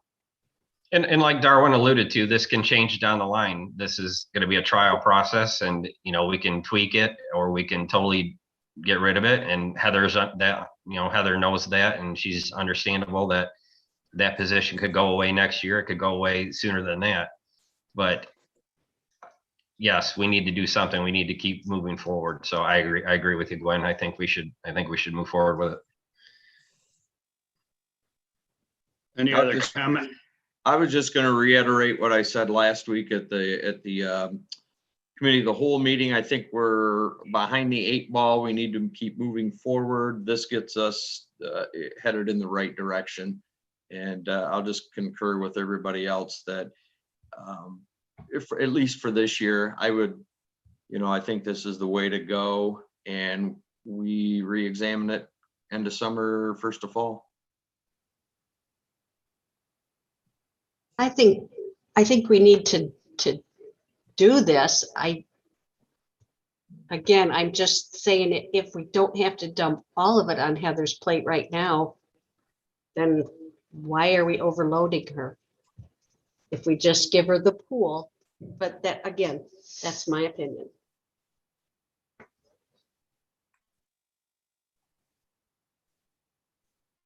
If there is no other discussion, there's a recommended motion.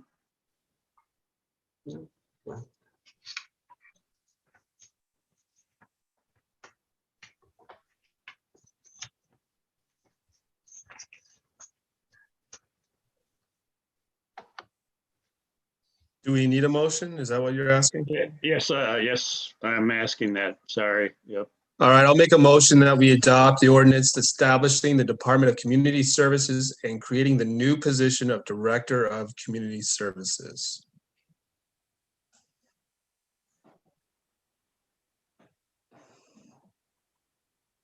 I'll support that. Moved and supported to adopt the ordinance establishing the Department of Community Services and creating the new position of Director of Community Services. If there aren't any other questions, or if there are,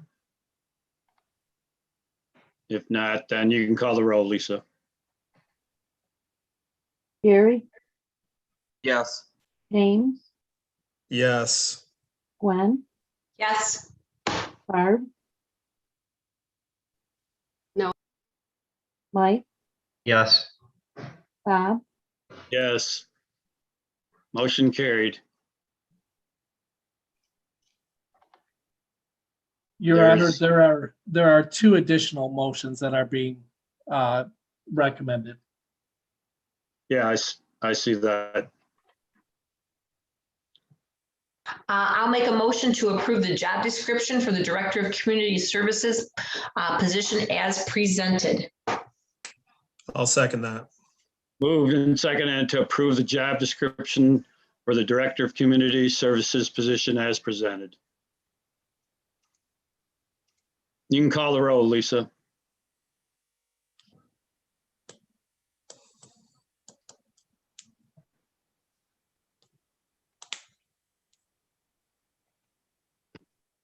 Yeah, I'm having trouble hearing you. Oh, I just said you can call the roll. Barb? Sorry. No, Gwen, Yes. James, Yes. Mike, Yes. Larry, Yes. Bob, Yes, motion carried. One other motion.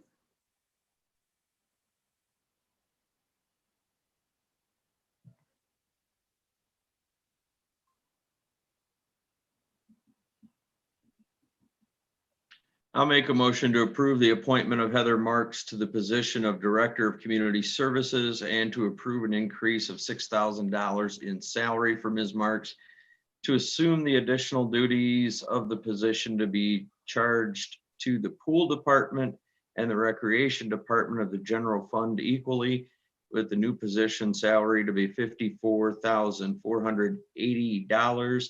The DDA contribution towards salary will remain at $42,662.40, with a new DDA contribution percentage to be reduced from 88% to 78.31% effective with the next payroll.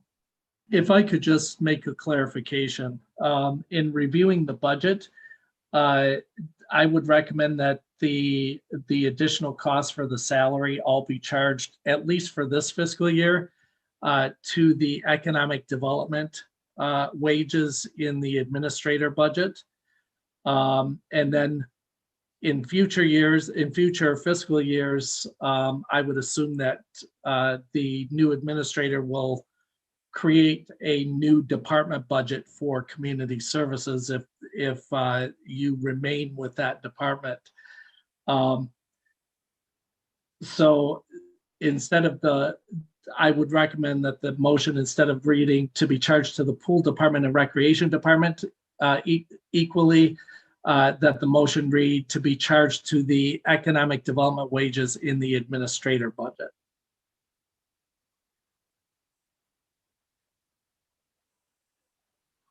So do I need a friendly amendment, or we can just do Well, the motion? that kind of changes things for me then, because I Yeah, thought yeah. we were gonna do pool department and recreation department. I thought this was already figured out at our committee of the whole meeting. Yeah, and I apologize for that, but I thought it would be easier for us administratively at least this year, because we already charge Heather's general fund portion of wages to the economic development account in the administrator's budget. And so I just thought that it would be easier for us to continue doing that and make the necessary. Actually, we don't need to make any appropriation because, as it turns out, the previous administrator had budgeted additional funds in that line item. We're not entirely sure why. So the funds are already available for this fiscal year in that line item. The total cost for this fiscal year for this position would only be $3,116, plus about $239 for Social Security, or I should say payroll taxes costs. And as it turns out, there are monies already in that line item to cover those costs. How do we keep this visible? Sorry, Mike, go ahead. No, go ahead. So how do we keep this visible on our budget, on our reports, if we've got to be backing out salary payroll from the economic development and appropriating it towards the pool and the rec department? we could, well, we can do it either way that the council wants to do it. If we want to, what I can do is I can come back to you at your next meeting with the necessary budget adjustments to create the line items in the two other departments, in the pool department and the recreation department of the general fund, and split those costs evenly between those two departments if the council would like us to do that. So I just thought it would be easier because the monies are already appropriated in the economic development wage line item to just charge them there, but we can do it either way. I personally like Darwin's idea because then we're not taken away from the Parks and Rec Fund, which the Parks and Rec Board, and Eric had an issue with, because they put on the programming that they can with whatever budget they have. So there's no reason to take from that budget. And the same with the pool. The pool is never a moneymaker. It's always in the red. So if there's a way to fund that from some other position, and again, I think that Heather's going to be able to pull it off to where that becomes in some way self-funding. Or I'd hope so in the future. So I like that idea personally. But stating that it comes from the two different accounts, wouldn't that be, I guess maybe for, it'd be more clear where the, how much is spent specifically with Parks and Rec and how much would be with the pool versus the economic development? Am I missing something, Darwin? No, you're not. Splitting it up as was originally recommended in the motion does allocate those costs appropriately to the right cost centers. And I am all about trying to properly track costs because it's important to be able to cost out all of our services. And I did want to make sure that council was clear that the recreation department is in the general fund. I think Councilor Gunter was referring to the Parks and Recreation Fund, which is a separate fund outside of the general fund. And we had talked about making sure we were not going to be charging any cost back to that fund. So either way, it would not take monies from the Parks and Recreation Fund. We also have a Parks and Recreation department within the general fund, and that's where we would charge some of the costs. So we can handle it either way. It would just be, I would have to come back to you with some budget amendments that would transfer some of the money from the economic development line item in the administrator's department to we would have to create a couple wage line items in the pool department and the recreation department of the general fund, and then reallocate the funds to those two line items. It can be done. It's a little more complicated, but I do agree that it does help us track better the costs.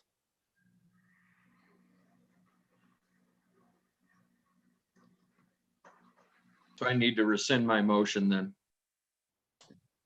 If you want to keep with your original motion and have those costs separated or split out and put into the pool department and recreation department, then the motion you made was correct.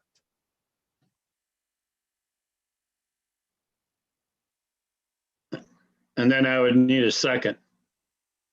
I'll second that. Moved and seconded to approve motion number 3. There aren't any other questions? You can call the roll, Lisa.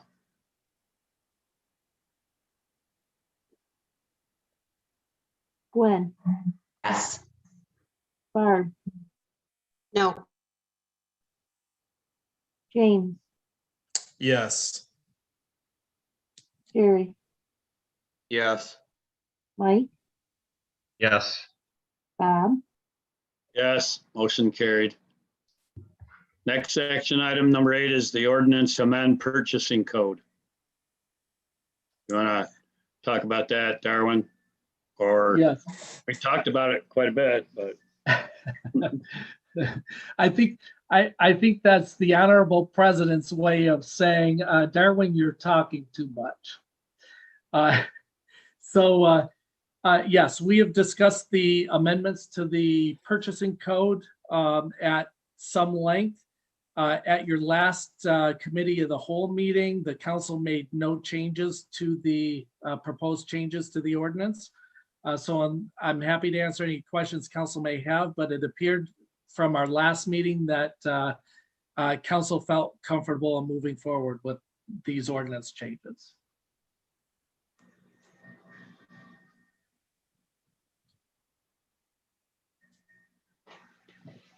I would make a motion, if that's okay, Bob? Yes, yes, ma'am. Okay, I would make a motion to adopt the ordinance amending Article 2.000, purchasing, contracting, and selling procedure of the Village of Blissfield Code of Ordinance to designate the village administrator and village clerk as purchasing agents of the village, to increase the dollar threshold for requiring sealed competitive bids, to add provisions permitting debarment of vendors, to add provisions permitting local bidder preference, and to increase the dollar threshold for sale of personal property. I will second that motion. Moved and seconded to adopt the ordinance. Any other questions? If not, you can call the roll, Lisa. Mike, Yes. James, Yes. Barb, Yes. Gwen, Yes. Jerry, Yes. Bob, Yes. Motion carried. Officers report. You see the department reports. Anyone has any questions on those? If not, we'll go to the treasurer's report.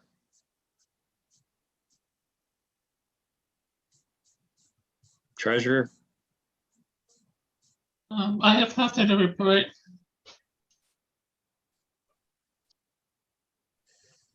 Okay, clerk, I'm good, thank you. attorney? I'm completing my written report that I will have ready for the board for the next meeting.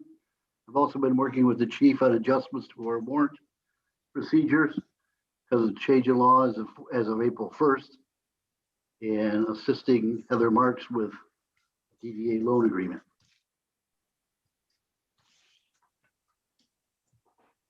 I've got a question for Jeff, Bob. Okay, go ahead, Mike. Just wondering if you had looked into those three funds that we had talked about previously and expending those minuscule amounts, and if we could go to probate to do that. Yes, we can. There's a specific statute, and I've actually partially drafted the petition to file with the probate court. I should have that finished probably within the next week. We can get that filed. Okay, thank you.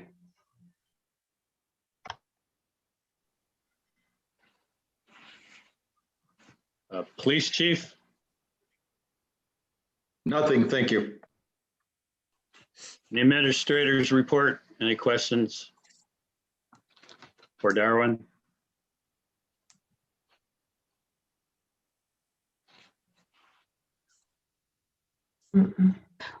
Hey, Darwin, I in your report, I did appreciate all the words that you said regarding the water situation. And I would concur with you that we do have a definite, wonderful group of people that are here running our facilities in Blissfield.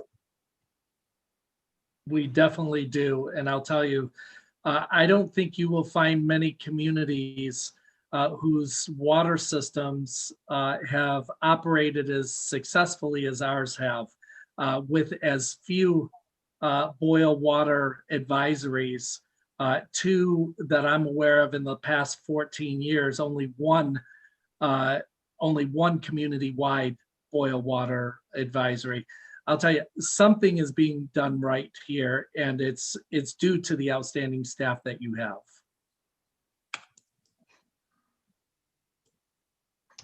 that's what I like to see. I know that you had mentioned that before of the number of boil advisories that have occurred here in Blissfield, how few there were in comparison to some of your other places of employment. So that was wonderful news for you to share. Thank you.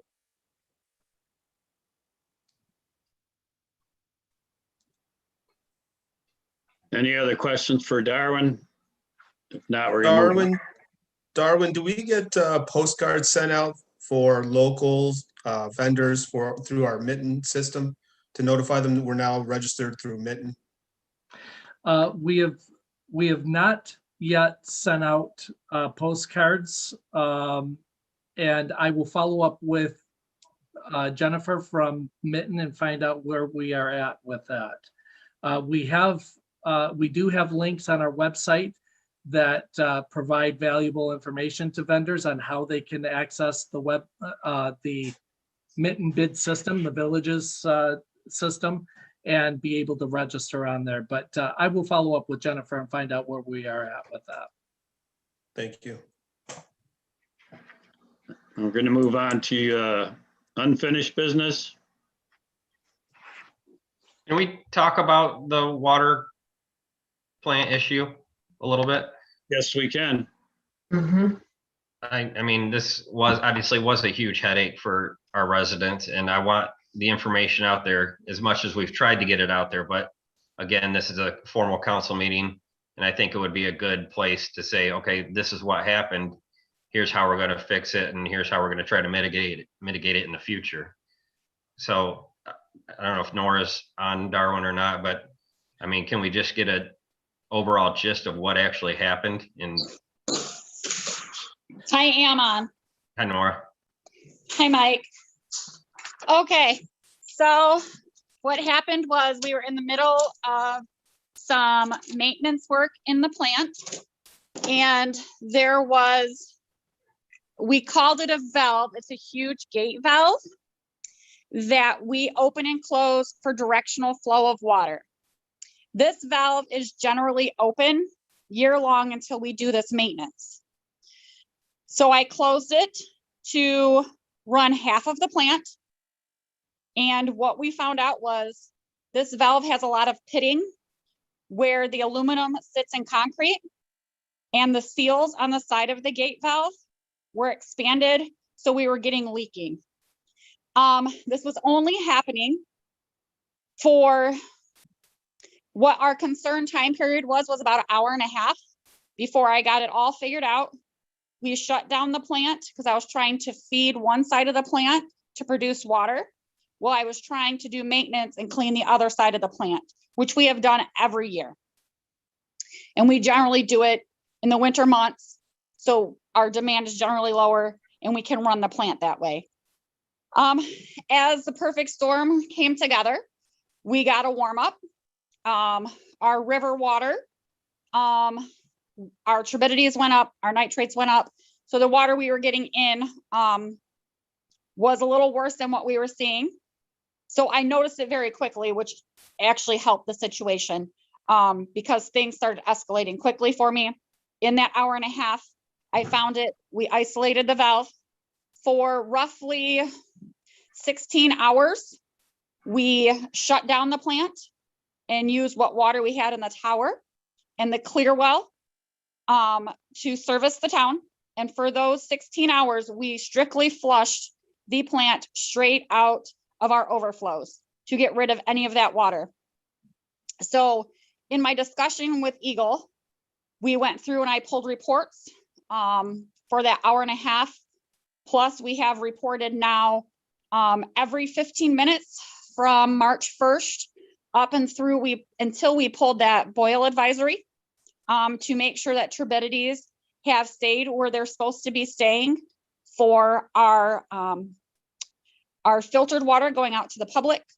The concern was that there was a small amount, and for that time period, we can't put an X amount of gallons on that went through the plant that had slightly untreated water that mixed with perfectly treated water. So we erred on the side of extreme caution and said that it's best for us to boil. and we went about getting those samples, which we collected 10 samples throughout Blissfield and Riga. Our raw sample was one of the 10, and that did have 28 oocytes. So what our concern was with a protozoa called Cryptosporidium, which you get from intestinal. So usually our biggest lead is around here is goose poop, to say it nicely. And then every other sample we took throughout the village in 9 other spots were all non-detect, meaning there was nothing in the village.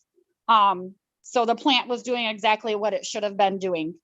So at this time now, we have some after action meetings regarding getting that information out a little quicker.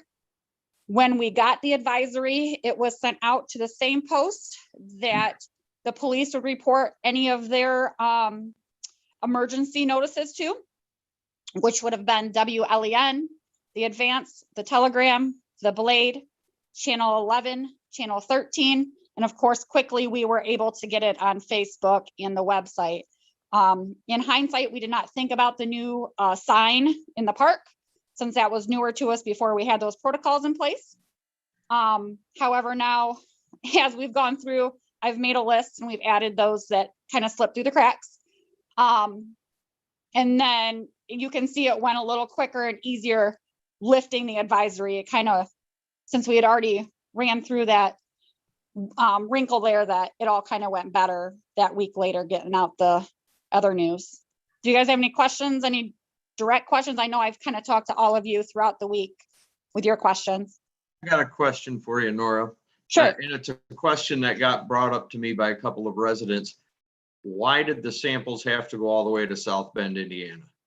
So what I was told from Michigan Health and Human Services was there's only 2 labs in the state of Michigan that are able to test for Cryptosporidium. And due to location of where we are in the state, and due to the engineers that came and helped me sample, it was best if they were taken to South Bend, Indiana, just location and time wise. Our one engineer kind of lives right in the corner of Ohio, Michigan, and Indiana, and he was the one doing the running. So. Okay, thank you. Yep. Nora, I don't think you could have explained that better. And I think Exactly. I feel a lot better hearing what you said, hearing your explanation, you know, that it was the hour and a half tops that we had the issue. You know, that your results all came back within you know, the numbers were within recommendation or requirements by the state. So you're saying that none of that water, based on our lab tests, made it out into the system itself? Correct. Or what little that did seep through there did not cause a health concern. There would have been a dilution. The concern was the protozoa that could possibly have been there. It has a very thick shell, so it does not get destroyed with chlorine. So the only way we remove it from our system is through filtering it. So the concern was that our filtered turbidity was a little higher. So theoretically, some could have slipped through. So we went with that extreme caution of looking at the science. Theoretically, it could have happened. Let's just be safe and make sure we boil. And I get, you know, for the public, it was a pain in the butt. And obviously I felt for the residents and the businesses who suffered because of it. But that just goes to show that you guys did the right thing and you got the information out there. You did the proper testing. You kept everything in order and in check. And for those that are out there saying, oh, I got sick, or, you know, my dogs are sick or whatever, I want to debunk that theory, because everything is what you're saying. It was checked out properly and within code or requirements of the state, correct? Correct. And again, to reiterate what you're saying there, Nora, it was out of an abundance of caution and that caution was for our residents, and that is to be applauded. That's exactly what we're supposed to be proud of of doing in our community is taking care of our residents, and you certainly did that. I like how you guys are revisiting some of the protocols. And I think that, Jerry, you kind of alluded to some of the phone calls. I guess probably some of my biggest phone calls were kind of, for lack of better words, goofy things like, can I run my dishwasher? What if I go ahead and I'm taking a shower and I happen to drink some, or my kid drinks some? I know that might be silly, or can I wash my dishes in this? Can I wash my clothes? Can that be put in that fancy dancy little letter, if this were to ever occur again, that yes, you may wash your clothes, or yes, you may, go ahead and, do some of the daily normal things, just so that people would understand that they can be done. Yes, I agree with you. So this was the first one I ever had to write. So I wrote it with 2 Eagle engineers from the state. And there was definitely some things that fell through the crack, because I got a lot of those same phone calls. Right. So if we can just, it said ingesting, but I get it. Some people had questions. Well, why can't the restaurants wash their hands, but I can? Well, then in the restaurant, they're handling your food, which you're going to consume. So there's a lot of things that, some of it's not common sense, that we needed to spell out better. And yeah, I don't know how we would do that, but it's definitely something that I've written down for any future, hopefully never. Exactly. And I'm sure, Nora, you said you wrote it down, and you're gonna investigate and put it on your protocols. I have no doubt that that's exactly what you will do. Thank you for taking care of our residents. And me too. And thank you for taking care, all of us, not just our residents, all of us. Yes, yes. Thank you. Thank you. My only other comment would be the flushing recommendation. And again, to point out the truth and facts, is that came at a recommendation from Eagle and the health department in the state, correct, Nora? That's not something that the village instigated or insinuated. Correct, Mike. Actually, that is something that the health department came after Eagle with. Even Eagle had some questions with it, because everything came back and tested out non-detect, that there was no contamination. But their concern was with a lack of flow to homes, that they should flush their systems. So my point would be, again, for future reference, if this happens again, we learned that it's a recommendation of the village, or it's a recommendation by the state. This is not something that the village did. And again, for the negative Nancy's out there to raise their water rates or blah, blah, blah, that we've heard. But again, that it was a recommendation placed by the proper authorities, the health department, Eagle, that sort of thing.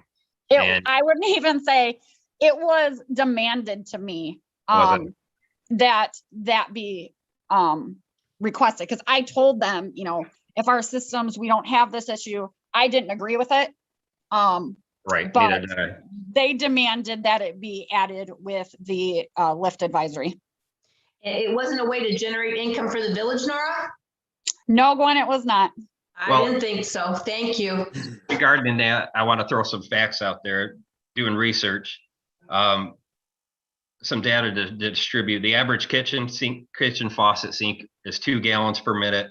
The average bathroom sink faucet's 1 gallon per minute. So you say an average home with 1 kitchen, 2 baths, plus the ice makers or whatever that we told them to dump the 3 courses of. You've wasted no more than 25 gallons of water flushing your system. That's 0.025%, 0.025% of the 1,000-gallon minimum monthly service charge. So again, to debunk that rumor out there that we want people to flush their systems, again, to raise rates or make more money, whatever is garbage. Again, 0.025% as a safety factor at a recommendation that came from not from the village, but from the state, from Eagle, from the health department. It as much of a pain in the butt as it wasn't a terrible thing. And hats off to the water department and Darwin and the rest of the village staff for pulling that off. Again, not to make light of it, because it is a pain, but it's something that we learn from, and it does happen from time to time, unfortunately. Unfortunately, it doesn't happen a lot with us. If I could just add a little bit more perspective to this. as we've pointed out, this has been a big inconvenience for our residents and our business community. But I would hope that our community would want us to take these precautions to err on the side of the health and safety of our community, rather than be afraid to take these actions because we're afraid of the political backlash from it. First and foremost, our responsibility to our citizens, to our business community, is that we protect the health and safety and welfare of the community. And sometimes that means people are going to be upset with us because we've made those decisions to go that extra mile to take those precautions. But I think we would all rather that people be upset with us because of that than if we were too afraid to make these tough decisions and then something happened. So I know it's frustrating for our citizens, and whenever something like this happens, but I hope they realize that we do it in their best interests. Thank you. Just to recap the meeting, we opened the meeting with publicly acknowledging Officer Rayburn's commitment to the residents, and it's nice that we can close the meeting with Nora's commitment to our residents. So we've got a lot of good people on staff taking care of us. So thank you. I'd like to publicly just thank you, and from me and my family and everyone I spoke to. So thank you, Nora, for your efforts. Thank you, James. I'll jump on board and say thank you too. I know you guys had quite the situation on your hands, and just appreciate that. I'd also like to say thank you to the staff in the office, because I know they fielded a ton of phone calls, some not so happy, and you did it with a smile on your face, and I appreciate that.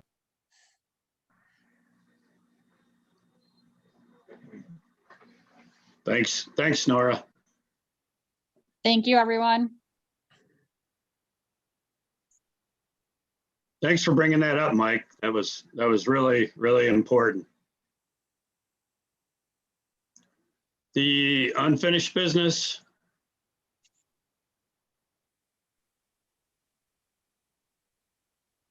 Any new business?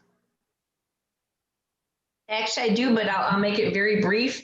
I have, with our situation with the water and our situation with Officer Rayburn, and as a matter of fact, with Officer Duchesne, I've taken the liberty, and I will get this information to you, Darwin, regarding some national days or national weeks for our employees, our people here in the village of Blissfield. Example, we have Dr. Bob Behringer, who does a whale of a job over there at the library, and there are National Librarians Days. There's actually a Municipal Clerk Week, and I would like to take some opportunities to acknowledge our folks. There's a National Police Week, Receptionist Day, a National Public Works Week, and a Park and Rec Director Day. And I would like to get that information out to you guys so that we can go ahead and recognize all the really good people we have for our village of Blissfield. And I'll give you that information so that perhaps as a council we can do something special, just to say a big whopping thanks to all of our people. That's good, Gwen. Thank you. You're welcome.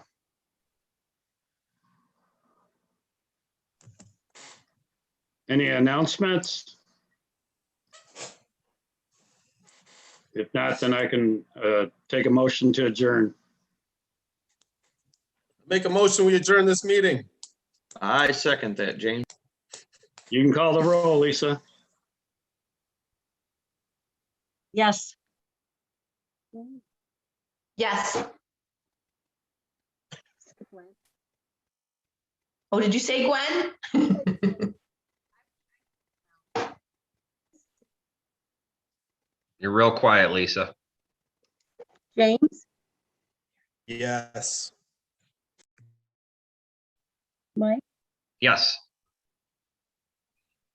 Bob? Goodness, Jerry? Yes.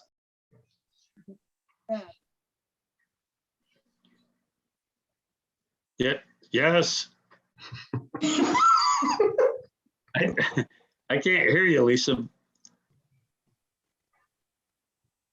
Okay.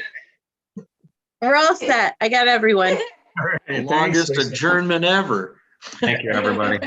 Thanks, everybody. Good night. Thank you. Have a great night, everybody. Good night.